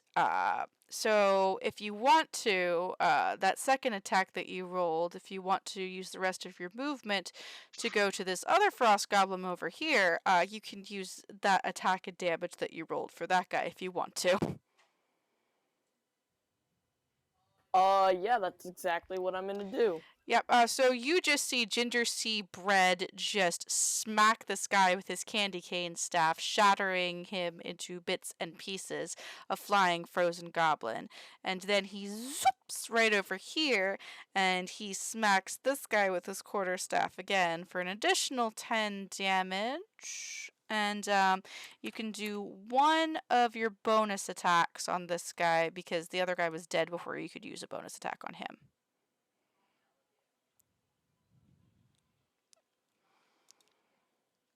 dead. So I'm gonna roll again then. Mm-hmm. With the not the quarterstaff one, the unarmed one, dear. Oh, okay. Hold up, do I have to do 2 rolls? No, just the one roll for this guy. You're not flanking, unfortunately. Oh. Yeah, 9 does not hit for that. But you hit him with the first one, and he took 10 damage, and he does not look very well off. He looks like he's pretty darn hurt right there. Alrighty, and I wonder if he's traumatized that I pretty much just combusted his friend. He does in fact look pretty horrified. His mouth was hanging open, and he looks in disbelief at this walking cookie, well, running cookie that it comes up to him and hits him with a literal candy cane. So that's that one. If you want to, you can spend key points to do Flurry of Bows and hit this guy again if you want, or you can save it, whichever you'd like to do. I'd rather save it for like a huge boss or something. Understandable. Okie dokie. So that's going to end your turn. And it is actually the Frost Goblin that you hit's turn. He's going to pull out his long sword. He's going to drop his sling and pull out his long sword and make a swing at Ginger Seabread. Yeah, expectable. But that is a 6, and he does not hit you. And since Boy, a creature you within suck. 5 feet of me makes an attack against a target other than me, Mhm. I'm going to use my reaction. Mhm. Ooh, Sentinel. And Sentinel's I'm such a gonna good one. hit him with let's see here. Battle axe. I think I hit him. Yeah, and that would be a crit because it's a 19. So I do it twice, yeah? Mhm. Oh, so you slice this guy clean in half. And you just see 2 perfectly bisected halves of goblin frost over and fall one to either side, and you just are looking at a frozen goblin statue that has been sliced in half. So that's 2 frost goblins down, just in case anybody was counting. Ooh, Also, it's your turn now, Tally. Yay! Oh, So now she's going to kind of do a 180 and look for the the next nearest prey. Probably this guy over here. All right, let's see here. How far we be? 55. 55. Okay. And if I dash over here, I can't do an action, but I can do a bonus action, right? Yes. Okay. I'm gonna do a bonus action. Mhm. I'm gonna bite him. Okay. So let's see if I can bite him. Do I miss? Let's see. Yeah, you do. You miss. Okay. Unfortunately. Now, It's a close thing. Your teeth catch in the thick Yeti fur armor that they are currently wearing, and you get some strands stuck in your teeth. It's kind of annoying. if I do an action surge, am I allowed to do that, or Yes. because I dashed? Okay. I'm gonna do my action surge. I'm gonna hit him twice with my battle axe then, or at least try to. Okay. 1, 2. Please, I said 2. Holy crap! That's another It's critical. loading. It's loading. So then I'm gonna do First one hits. Second one 2, just misses. but I get him twice because I got the criticals. So that's 16 damage to this guy. He looks not at all happy to have a. Are you a werewolf? a shifter. I'm a dole. You're a what? Dole. What is a dole? A puppy kind of thing. Hold on, I'll get you a picture. I would like a picture of this, It's like a yes. red wolf fox. Foxwolf? Fox wolf. Hold on a second. Let me bring picture. Where's goodness gracious? Come back here. Okay. Also, your cat selfie is really cute. Yeah, he was observant. He was watching for a while, and then Here's he the ran kitty. away because he's sleepy. He went to go take a nap somewhere else. I was bothering him. Kitty. Aww. Um, Oh, yeah. Maybe we should have kept the hyena. He would have another savannah friend. she weird dull. She's a weirdo. I don't weirdle. Okay, so Wordle. So that was 16 damage, and with that, your turn's up. Also, this is kind of what she looks like with her shiftiness. Cute. Yes, rawr, rawr. Nyan, nyan, nyan. Nyan, nyan, nyan, nyan. Nyan, nyan, nyan. Oh, lovely. Anywho, so, whoops, that's not what I wanted. Anywho, this frost goblin down here who hasn't taken any damage yet and just saw 2 of his friends shattered is going to go ahead and make a wisdom save to see if he wants to keep up with this. With a natural 20, he decides that no, he chooses life, and he is does not want to keep up with the Kardashians. No, he's going to dash right the frick off. Oh, it's gonna dash away. Yep, he's gonna go ahead and dash 60 feet in that direction. I just can't move him further than that because that's the edge of the map. And then it's gonna be the guy that you just hit's turn. Let me over, bitch. Let me over. Fuck you. Okay. Sorry, people don't know how to drive. I thought you were just really bad at that goblin. So this guy's David. This guy's also gonna make a wisdom saving throw to see if he Nope, he is not as smart as his friend is. He's just gonna go, girl with pointy teeth, I hit with longsword. Which is a 15, which I don't believe hits. Nope, I got a 17 AC. Yeah, Nice. that just pings off your dull pectorals. He's going to look dismayed at his sword, and then nah, he failed. He's gonna stay. Cecilia, it's your turn. Okay, let's do a bit of housekeeping because Hex goes with, I think, with. You can move it as a bonus action if that creature is killed. Yeah, but also it has It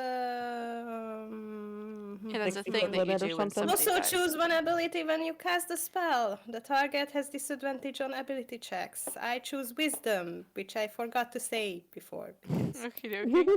I'm done.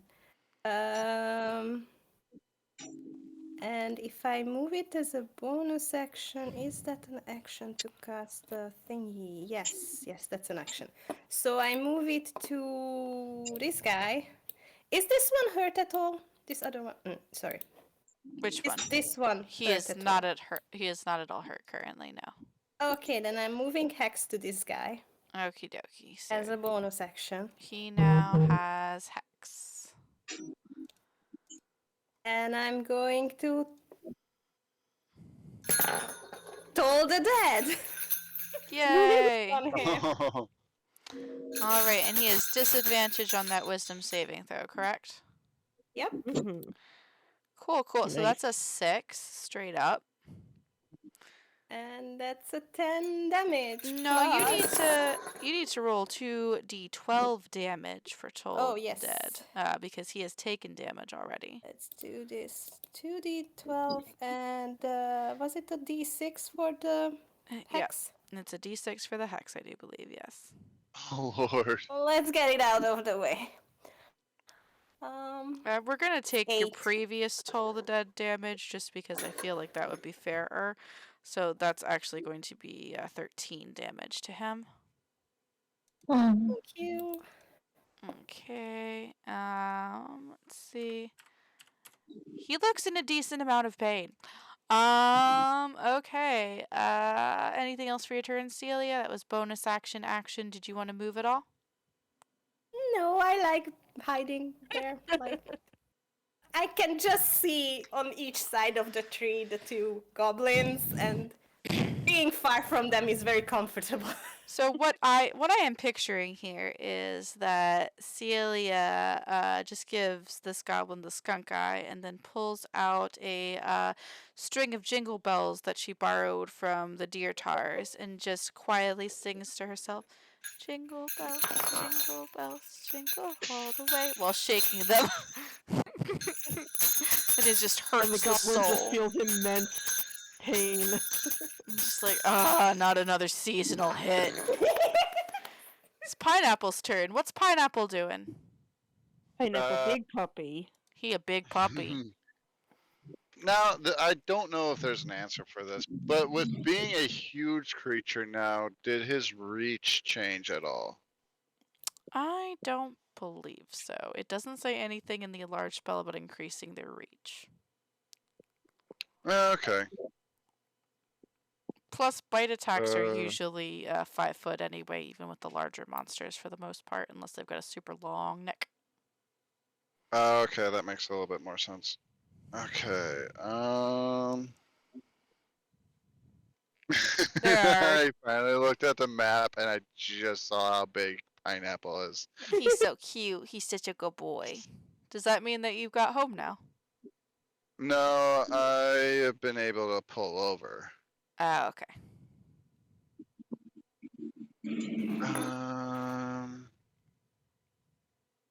Okay, I'm over there. There's a goblin. I don't know what's going on with that goblin. These two goblins up here are both dead.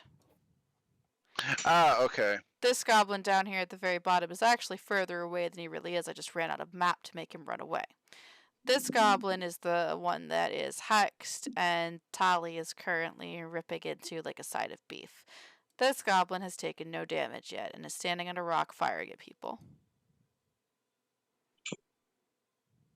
Okay. Yeah. That guy's further than he looks. I Yep, just ran out of I map for figured. him. Yep, you said that. Ooh, you know what? How many feet?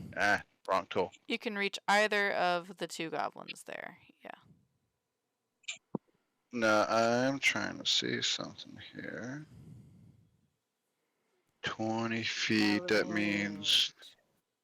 Rampage. If I'm not mistaken, I think... I don't know, I'm seeing the wrong squares and it's throwing me off. It's okay.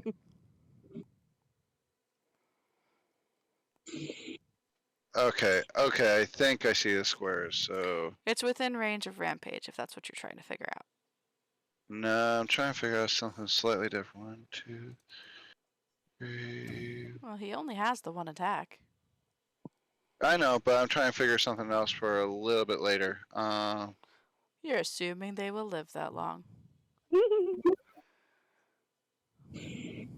Okay, I think...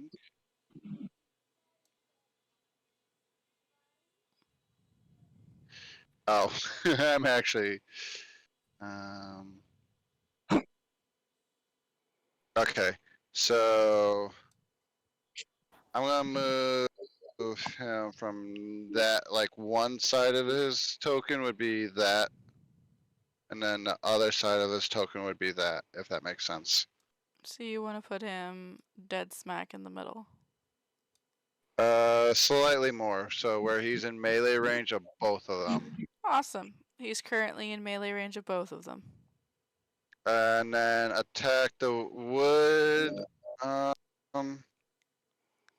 Technically, because there is a side that is flanking with Tali, would No, you'd have to be Pineapple? directly across. You'd have to go down to 2 more squares to achieve that. It looks like I have one square. Nope. Because diagonally, that would be 3 squares. You are not diagonal to Tally right now. No, I'm not trying. So if you want to flank, you have to move here. In a 3 by I don't in a 3 by 3 square. You see my arrow? I don't know if my arrow is visible right now. It's visible.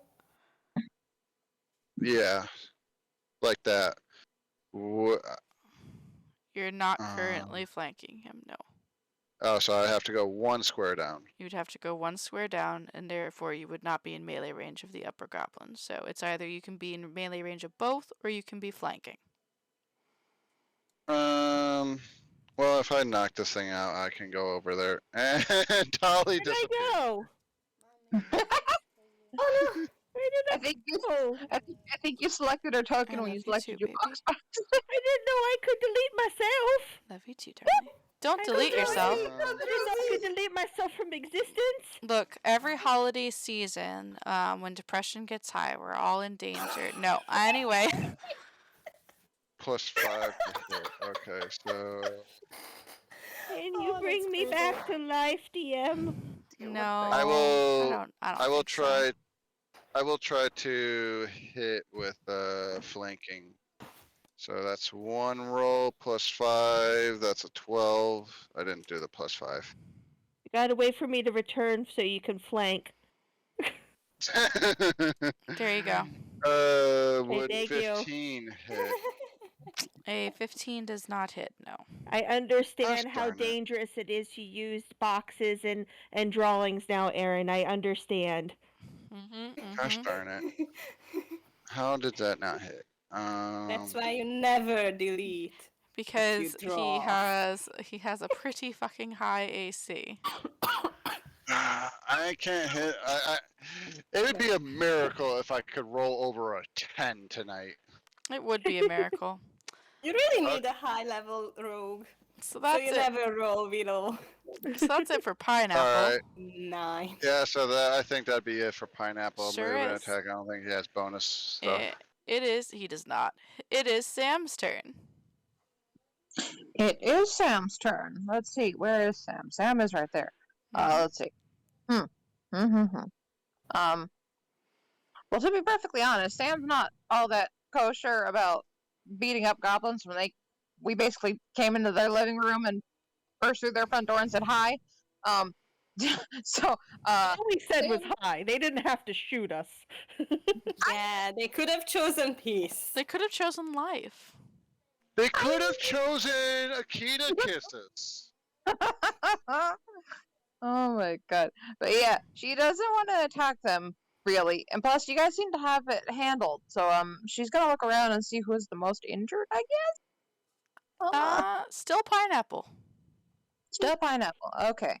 In that case, since pineapple's right in the thick of it, Into the thick Sam's of gonna... Thick of it.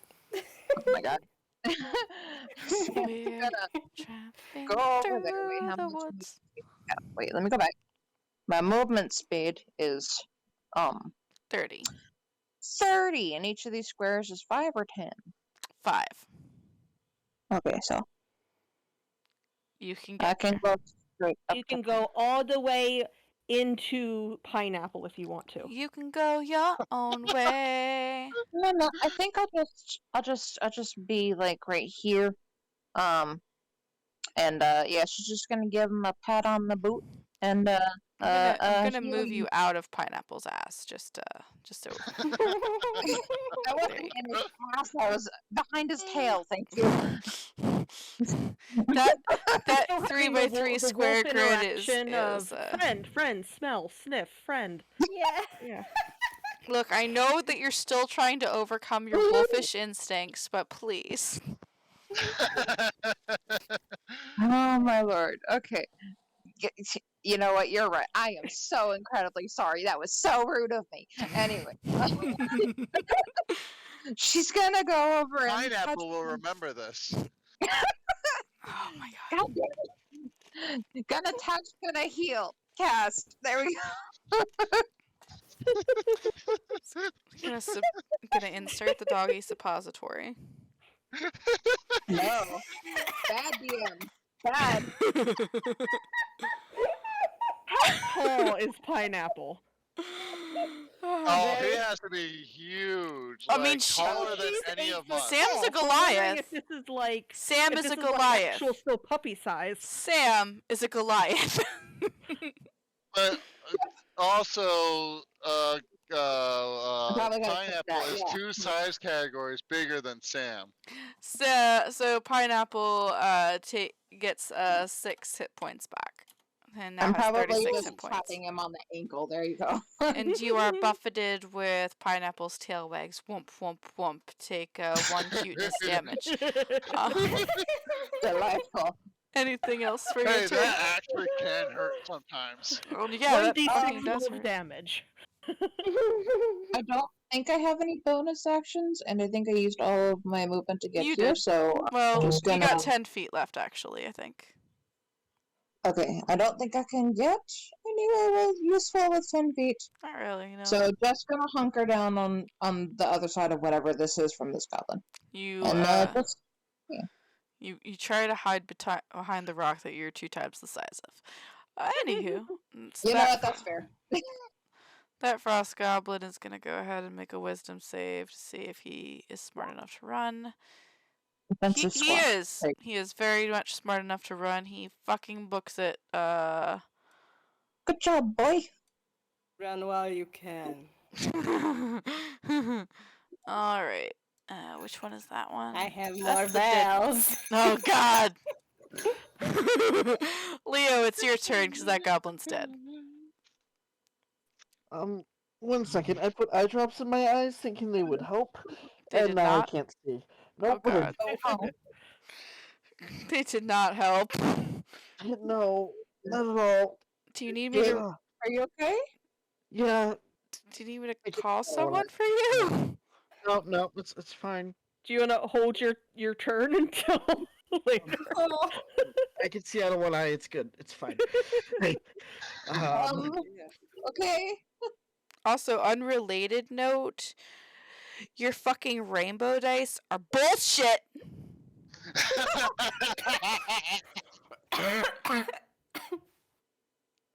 For those of you listening, I was not disparaging the LGBTQ community. Leo took the suicide roll method for his stats tonight, and he has a special rainbow dice that he rolls at home that never seems to roll below a 14. Oh, Isn't nice. his like lowest stat like a 12? Yeah, intelligence is a 12, I guess. I tried Yeah, to roll. that's his I rolled like lowest. three die for He- the 20s, and I was like, let me just see how it goes. 1, 2, 10. Nope, we're not even going to continue.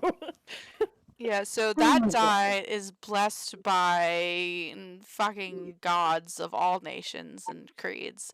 So I don't even All want to hail know. the rainbow dice. All hail the rainbow Anyways, dice. Leo moves Well, I can't say there, they're loud and proud. he's going to shoot with this guy with his crossbow. 'Kay. How long does that flame spell work where he gets extra damage? That's a good question. I think it's concentration. It is and concentration, up and to it a should minute? still be going. I think it's concentration Yeah. up to a minute, which means it should still be going. Okay. It's going until your next turn, I believe. Oh wait, no. Going into my next turn. No. Your next turn. Yeah, yours. So the end of this So it's turn and over. it will be over? Yes. Okay. Sorry. Pew pew, motherfuckers. Dum, That dum, dum, hits. Roll damage. Plus here's your a- d6 of fire. Normal damage. How do I roll an extra die in this thing? The D20 thing on the bottom left corner. Mm-hmm.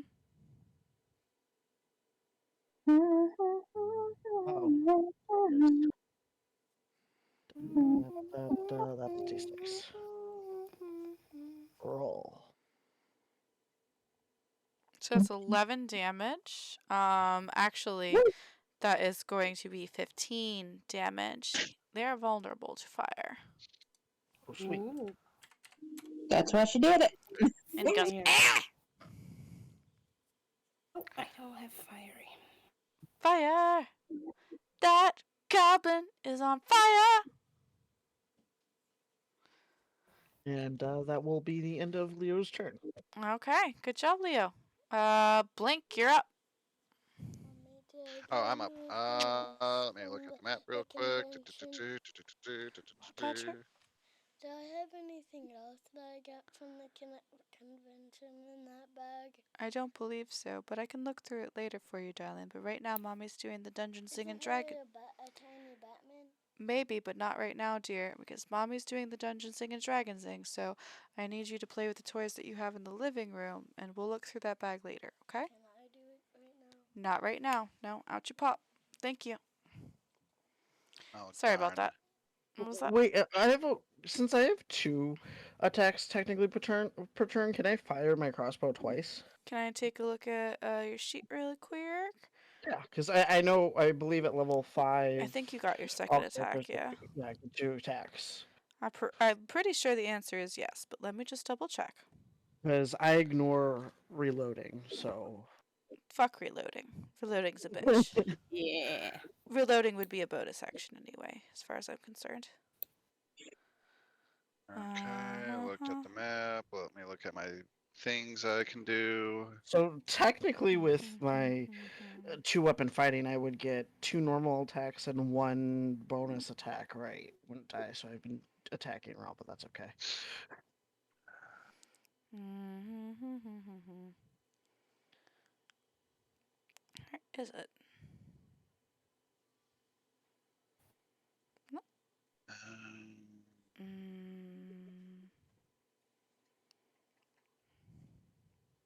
Attacks per action 2. Yeah, you can fire again. Okay. No. Okay. I don't think that I.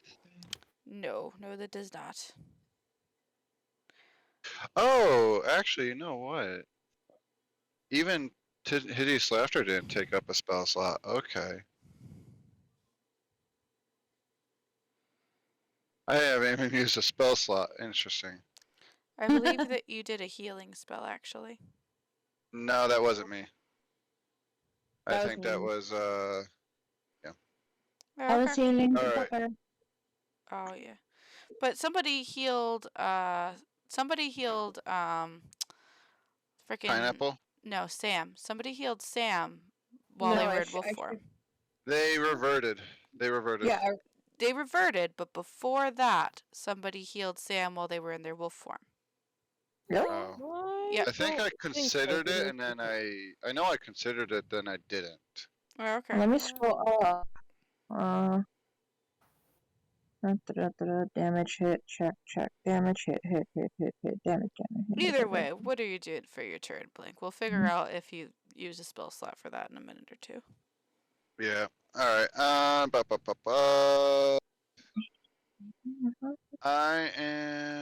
No, they am. did hideous laughter instead. I'm gonna get like this hourglass timer that I'm gonna sit on my desk, and I'm gonna get a webcam just so I can focus it on the hourglass camera, not show my face or anything, just the hourglass camera.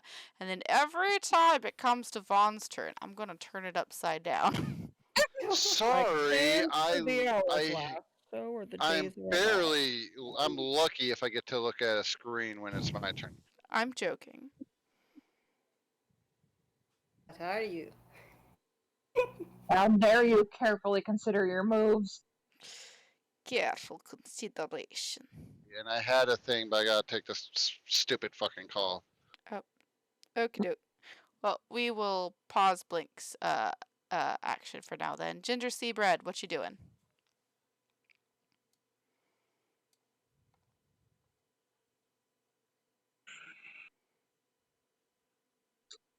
I think you forgot to press the button, Ginger. Mm-hmm.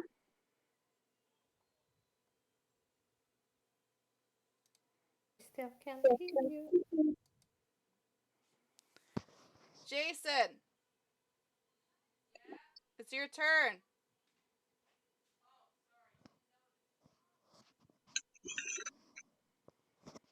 It still says it's the previous person's turn. It does say that, but that's because Blink had to take a phone call really quick. So we're just switch it over to you so that we don't waste time, and then we'll go back to Blink when they're done.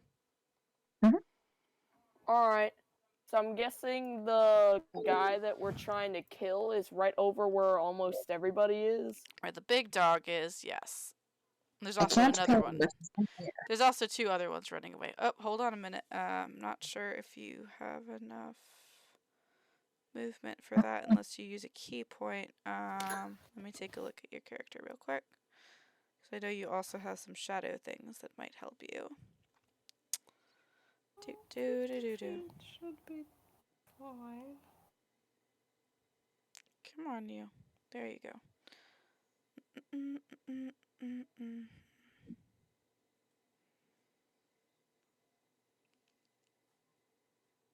Okay.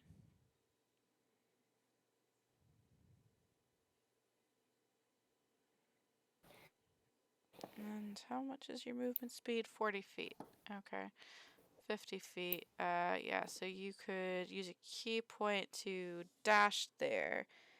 And then do the attack. Only or one key point. only Okay, one. I'm back. I am sorry about that. It's okay. Okay. Oh Yeah. gosh, are you seriously not connecting your two?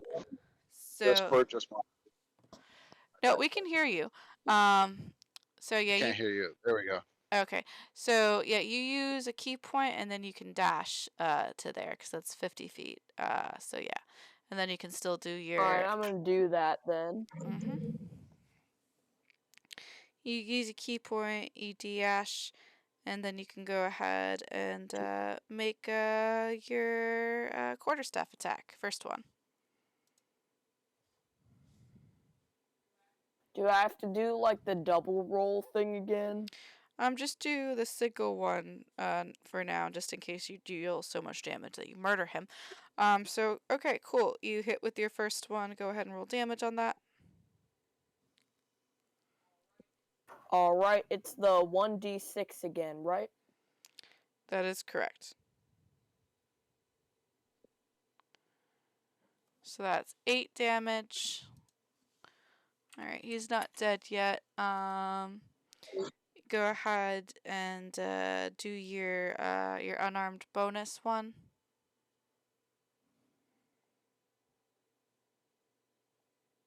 It does not hit. And then you can do your quarterstaff attack again.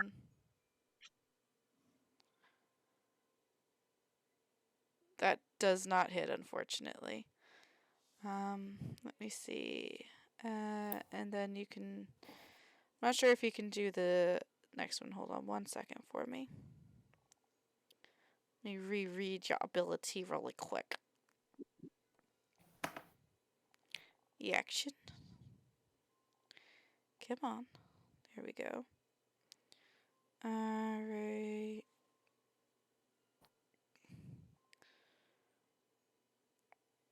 When you use an attack action with an unarmed strike or a mount weapon, you can make one unarmed strike.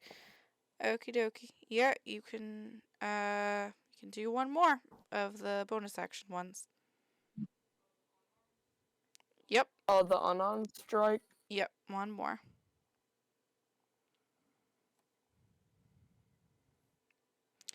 And that just barely manages to hit. You can roll the damage on that. That's 4 damage to him. He is still Screw kicking. you, dice. He is still kicking, but he looks very majorly hurt. Alright, Blink, going back in time to when you were up. Okay, yeah. So I would probably give Taylor inspiration die a D8, And what do you do to do that?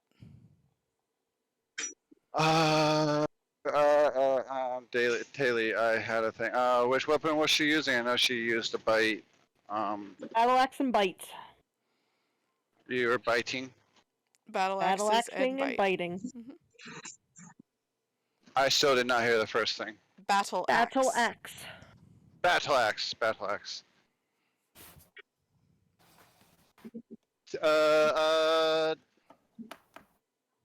Tail is chopping through the goblins left and right, so she could cook them up for supper.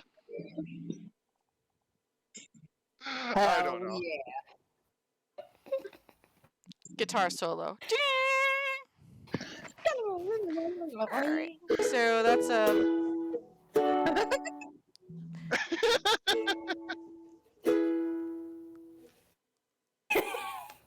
Perfect.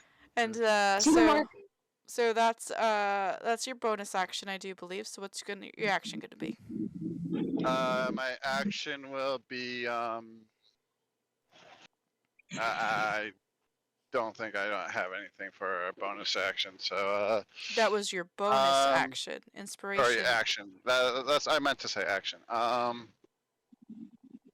Can I move to just be in a flanking position for somebody else, or am I too far? I think you're too far to move into a flanking position, unless you want to Okay. use your action to dash. Yeah, I'll do that in the shortest way because I can also fly. So I can just beeline it like flying wise, going right over the goblin's head. Mm-hmm.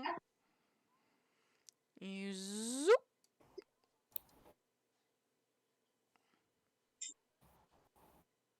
Yeah, surrounded. Yeah, he's not going nowhere. Anywho, whose turn is it And I now? do have my rapier in my hand. I've been kind of using rapier as a orchestra one. I see. Dun, dun, dun, dun, dun. So that guy down at the bottom is going to continue his running, and he is now halfway up the mountain, off in the distance. Far, far away. Further than he looks on the page. He's like super far away now. Goodbye now. And now it's the Highlight guy. him and delete. He's still within range of some people's abilities, I think. So I'm not going to Oh, delete him just yet. I almost How many forgot. feet? When I bardically inspired Taylor, there's now a sugar plum fairy moat dancing around her head. Ting ting. Um, so it's the guy who's playing monkey in the middle's turn, and he's looking around in sheer desperation. There's nowhere to turn and nowhere to run.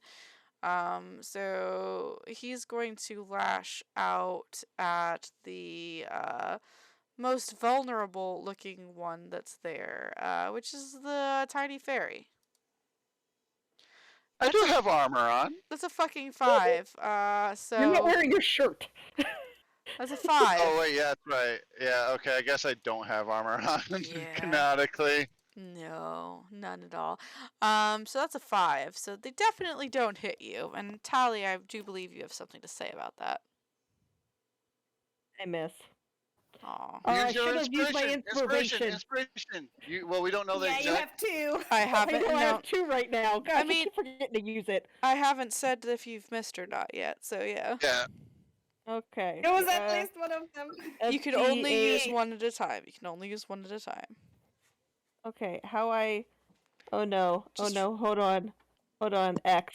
I hit too many because I thought I would just hit it twice for it to roll, and then I just kept doing. Yeah, I miss. Yeah, you miss. Just barely. Can I miss. use both? Whose now. did you use? Just. Whose did you use? You know. DM. That's up to you. Whose did you use? I probably tried to get rid of the things floating around my head first because that seems distracting. So I guess Oh, okay. Aw, you got rid of Blinks first then. My Yep. inspiration stays in your heart. Forever. Instead The of sugar distracting you plum by flying fairy around your head. disappears. The sugar plum fairy, as you swing with the attack, just pops out of existence, like kind of explosively, and making a slight sound, but the sound doesn't do anything. Quick, Tally, clap your hands if you believe. Clap, clap, clap. Hold on a second. I have to yell at a cat.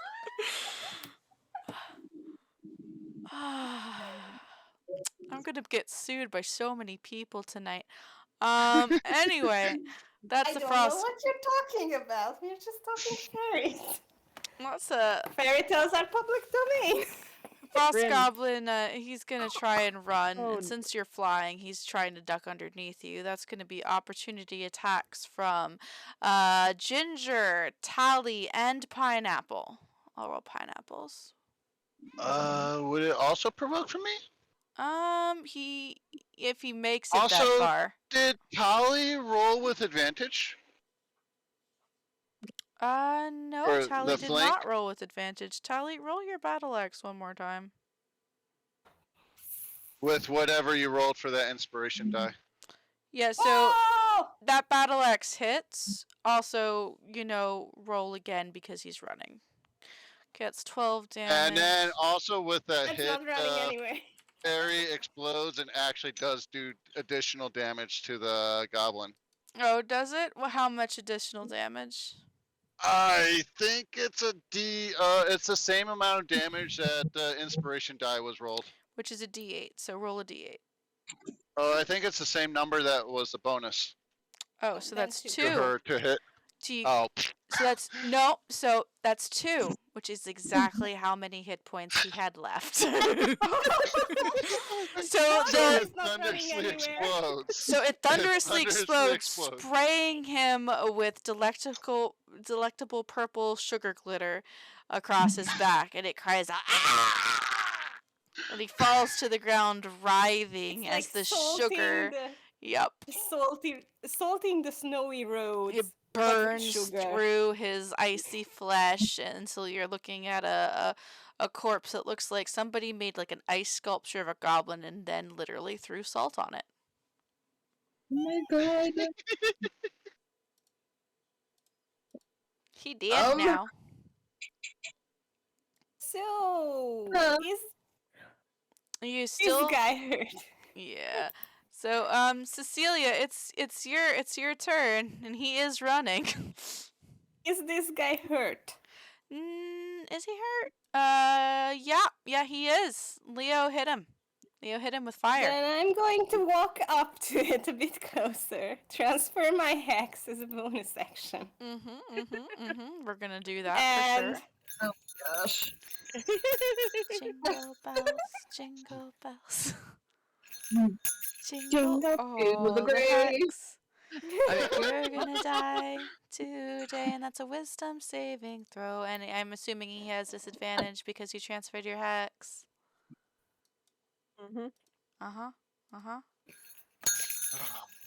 Let's see. That's a 7. So roll. Yep. Okay, so that's 9 plus your d6 of hex damage. Ah, that's good. 11 total. So that's 11. He doesn't look so great. Clutching his head as he's scraping and running. I'm not on the turn order anymore. It's because you deleted yourself. Because I deleted myself. Oh my god. Don't think I can do anything else. So What was your initiative previously? I was after Blink, I believe. Let me take a look what my 14, I initiative think. was. I think she was 14. Sounds about right. Yeah, there was a 14 in there and there isn't any more, so I'm gonna go with that. Alright. Giant hyena initiative was 4. I was 9. Yeah, 14 was Taylor. Okay. 14. Found it in the history. Excellent. Alright, Cecilia, anything else for your turn? I don't think so. I can't do anything else. Guess whose turn it is? Everybody's favorite giant Akita. Pineapples! Pineapples! Is pineapple able to get to anything? Oh, yeah, he can. Yep. With his 50 fucking feet of movement. And being a 13 Yes, by guys, 13 yeah. square 15 by 15 foot creature. So here's what happens. This goblin is running, and he feels the ground vibrate. Like, ba-doop, ba-doop, and he slowly turns his head while he's running to see this giant Akita just running paw over paw straight at him, and I'm assuming he makes a bite attack. At this point, would it be more appropriate to name this Akita Clifford? He's not red yet. Maybe if you fairy fire him and choose red as the color. Wild magic. God. But yeah, so Pineapple's going to charge at this goblin. That's the height difference would be enormous. But and then just crunch down on him. Please don't freaking miss. It did by 1 point. I was just By 1 point. It's a 17. Stop coloring him red!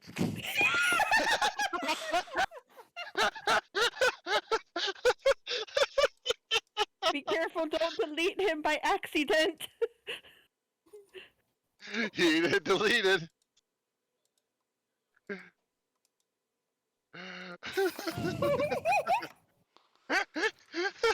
He's a pineapple. For God's sake, he needs to be yellow. Anyway, no, 17 unfortunately just misses. Poor pineapple. I need a universal debuff spell. Yeah, the frost goblin just ducks down as these massive jaws sail over his head, missing him by a hair's breadth, and he's like, what would be more interesting? I don't know if he has a movement to do this. What would be more interesting if he like literally ran over the goblin, turned around, and bit to like cut his exit? This goblin's actually further away than he's pictured on the map right now. Pineapple was. That's why I say if he had the movement to do that. If he had the movement, but he does not, unfortunately. Okay. But guess whose turn it is? It's Sam's turn. It sure is. So that's the last goblin that's running away, right? There is one other goblin who has not taken any damage, who is halfway up the mountain at this point, and is probably only in range of the furthest spell you could possibly cast, of like 100. Which is this spell? God fucking damn it. Yeah, Eldritch Blast. 60 feet. I can do 60 feet. Okay. No, you'd have to dash over to be in range of him, and then you wouldn't have the ability to cast that spell. But yeah, no, you'd need the 120 range version to be able to move and then still be within range of him. That's Spell sniper. So, Sam still doesn't want to kill them because she's still of the mind that we walked into their home. So she's just gonna raise her hands to her mouth and shout, hopefully at both of them, or at least at the one that's being chased by the dog, run faster and don't come back! and then I'm gonna end my turn as she starts walking back to the road because she's washing her hands of this. Alright, it's just a regular yell? Yeah, just a regular yell. Just, Okay. keep running! Roll a D100 for me. Oh, no. avalanche. Oh no! Oh, No! Look, my character would know that, but I don't, so D100 it is. Oh no! Sorry, not sorry. Is that this? Is that no? That's a D12. How do I? Two. The, It's the the two of double them. one. Yeah, the one that's 2 dice next to each other. Oh, there we go. Okay. That's a Roll to D12. everyone. Yeah, I messed up. Oh, there we go. 81. Okay, you're good. Yay! No rumblings in the distance. Everything will be okay. Anyway, so yeah. Why did I roll so many times? I'm sorry. It's okay. It's okay. It's okay. Alright, so that's the end of your turn. Then it is... Who is this? Which frost goblin is this? It's that The one. one that's running from the wolf. Yeah, he's gonna That's try. not a wolf, but a doggy. He's gonna try to dash still, which means that Pineapple gets an attack of opportunity on him. So yeah, D20 plus 5. Oh my god, Pineapple, you hit! And then I An think the extra damage is D4. 2d6 plus 3 plus a d4. I'm just clicking on the thingy. It's fine. I got it. Oh. Yep. I didn't know there was a thingy. And he rolled max for that 1d4, so he does fucking 18 damage to this motherfucker. Oh, shit. How much did he have left? Well, he's still alive, but barely. But it ran away. Does he still have all of his limbs? Yes, he still has all of his limbs, but one of his arms is hanging funny. Oh. And Pineapple has icy fresh breath. He's fresh. Minty. Minty. Alright, so he manages he manages to get 60 feet away from Pineapple. Hey Leo, it's your turn.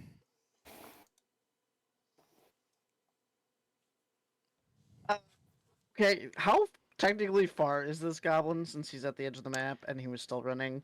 Let's see. I'd say from you, he is about currently 120 feet. Hold on, I gotta look up something on our crossbow really fast. Mhm. I It's don't 80 know. to 320. So I know the range is 30, and then in parentheses it's 120 behind it, but I don't know what that means. That means Sorry. that means that you can still hit it from 120 feet. At the maximum, you would just be with disadvantage if it's between the 30 and the 120. Okay, so I'll move my 30 feet closer and then attack it, I guess, with disadvantage. Mhm. Hold on. And you don't have the fire bonus anymore. Alright. And I get 2 attacks. If you so... roll a natural 1, I'm going to make you see if you hit Pineapple. Oh god. Nope, Yeah. you're good. Alright, so that was my first attack.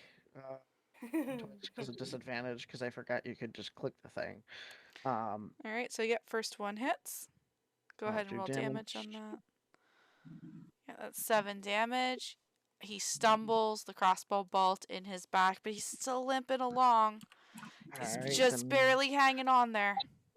I will roll for my second attack, and this time I remembered to click the disadvantage thing, and that misses. Yeah, it sails over his head. But it's not a natural 1, so it won't make you roll to see if you hit Pineapple. Alright. What do you do with disadvantage? Because he is... No, how do you do it? Oh, Right if click. you right click, you hit disadvantage, and then you click roll. Oh, okay, cool. Goblin voice hurts my throat.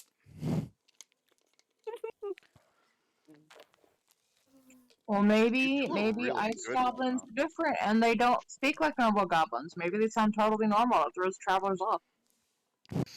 Maybe they cleared their throat after that last yell, and they sound normal now. Yeah, maybe forest goblins and stuff are like, wah! And these guys are like, whoa. Oh, dude. Anywho, anything else for your turn, Leo? Man. Nope, that was it.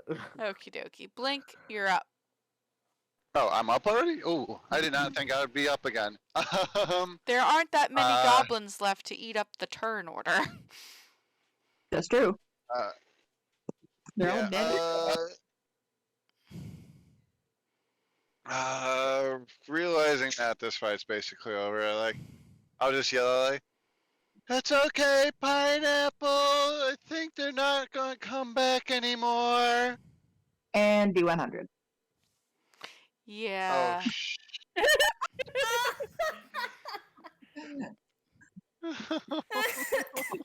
Even with a little tiny fairy voice.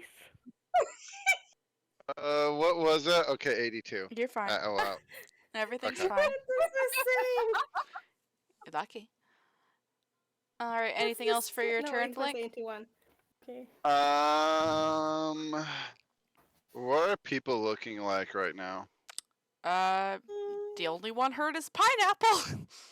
Yep. And And I'm Well. not hurt. I healed him. yeah, he's been healed. He's at 36 health right now. He's still missing 9 of his health points, but he looks a lot better. Okay. I'll use a bonus action to cast Healing Word on him. Then I'll be like, not yelling it, but like, well, wait. How far away is he actually? Let's see. Also, to confirm, you Well, never I don't cast think he's 60 feet away from me yet. He's further than he looks. He's about 130 feet. Oh, he's. Leo was is he? closer. No, he's about 110 feet. Leo was further away before he started. Okay. Also, to confirm, you never casted a healing spell earlier. Okay, cool. Oh yeah, no, I would have remembered that. Okay then. Yeah, so I'll just have him come back. Is there anything I can do that's interesting? You could do a little dance. Do a What? little dance. Make a little love. Get down in that. I almost did a thing, but I would have dropped in large. Oh god. Even bigger dog.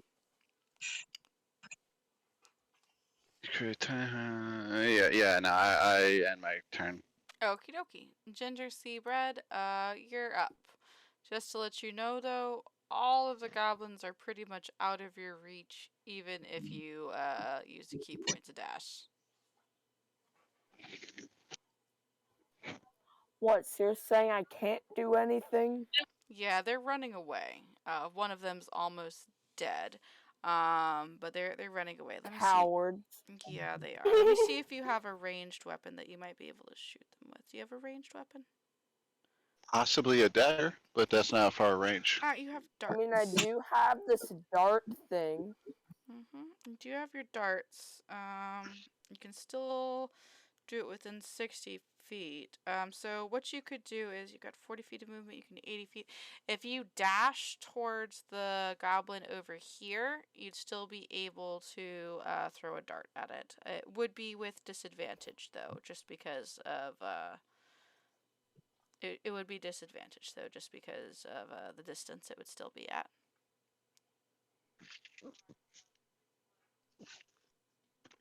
So I could just like go over here and then shoot the darts at him. Yeah, he's further than he looks, but you are within range if you use the key point to do the dash action, and you can still throw a dart at him. It'll be with disadvantage though. All right, I'll try it anyway.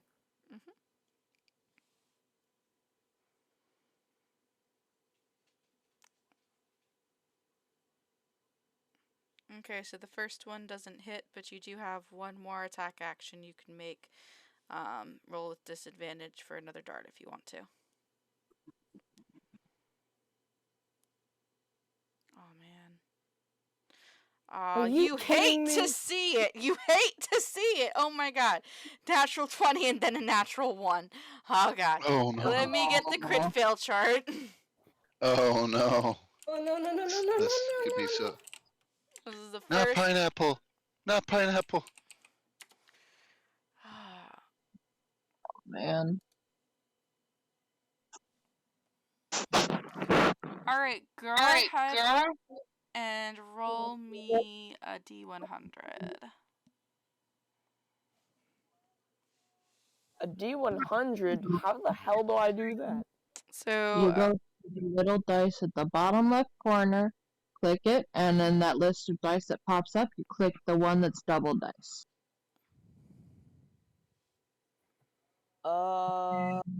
If you hover over it, it even says the 100. You know what? I'm just gonna select like roll D100 on roll 20. That works too. You can do that. Uh-huh. Pretty good.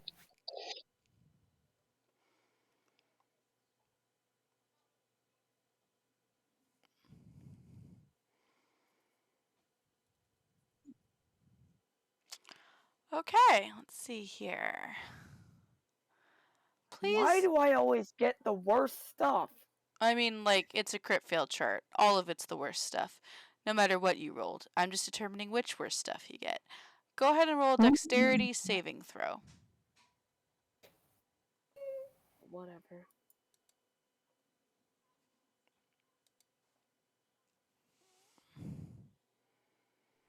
Alright, so you trip and stumble but manage to keep your feet, which throws your dart off course. So nothing too terrible happens. At least you weren't Rooney and rolled to summon a fucking dragon. At least I That would didn't have been do a that different weird game. spell Or that I did Donabella a long creating more time undead. ago, Yeah. where I made a giant healing portal appear, whatever the frick it was. Yeah. That was crazy. Didn't Donabella summon undead? Hilly She Man's. sure did. She also She opened a giant boiling water portal. Oh yeah, that wasn't fun. That was a bad day.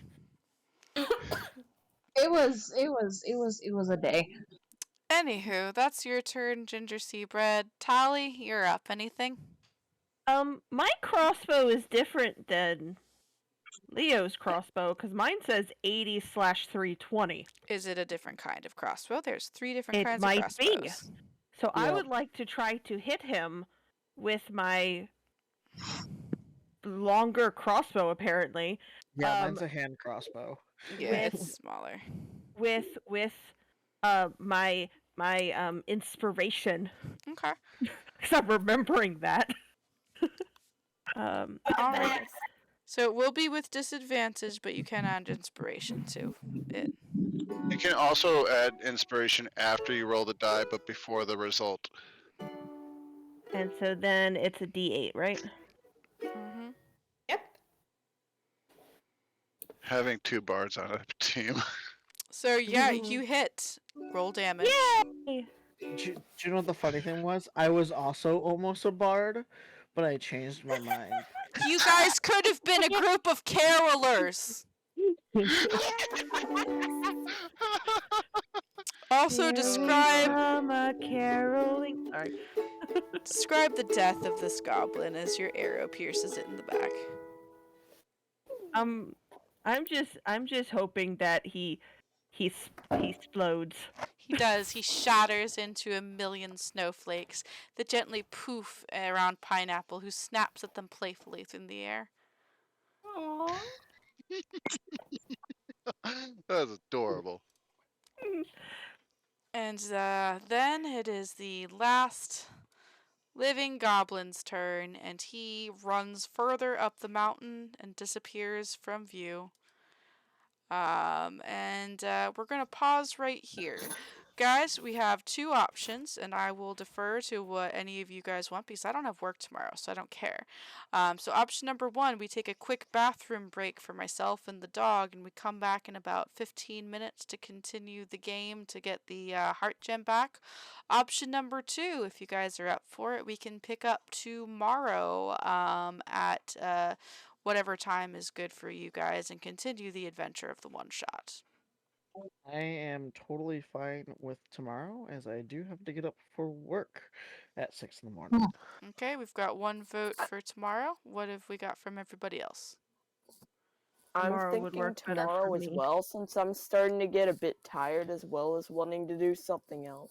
All right, that's half the group voting for tomorrow. Anybody else got input? I'm good either way. Good either way. Okay. I think Kathy is the only one we It's haven't 6 heard from. a.m. here already, so it really doesn't matter either way for That's me. 2 doesn't matters and 3 is we want tomorrow. So the 3s have it. What time works tomorrow for everybody? earliest Also best. doesn't matter. Just How about 7? wake up. All right. The earliest the better. I think Yeah. I think that Austin and Kathy are the two of us that work tomorrow. So what time would work for you two? Eastern Standard Time, I should say. I get off at 4 Central, and you're an hour ahead, so that would be 5 the 5 5. yeah. Eastern. So that's the And earliest I could do. and Kathy? Or sorry, Be Kat. 5:30 Eastern. I can do within a few minutes after that. Okay. I just have to come downstairs. How about just so that everybody gets a chance to relax from work, we go for 6 p.m. Eastern Standard Time. And since we've already got the characters created, we won't have to waste an hour doing that. Yay! All right. So tomorrow we will pick up with the adventure at 6 p.m. Eastern Standard Time. I've got a dog whining at me because he wants to go outside. He's sounding very much like Pineapple at this moment. So this is going to be a Or quick goodbye. Pineapple. This is going to be a quick goodbye from all of us here at Dragons Also Maybe Dungeons & Co. We will see you tomorrow at 6 p.m. Happy Candlemas. Don't let the Krampuses bite. Bye. Come on. Bye.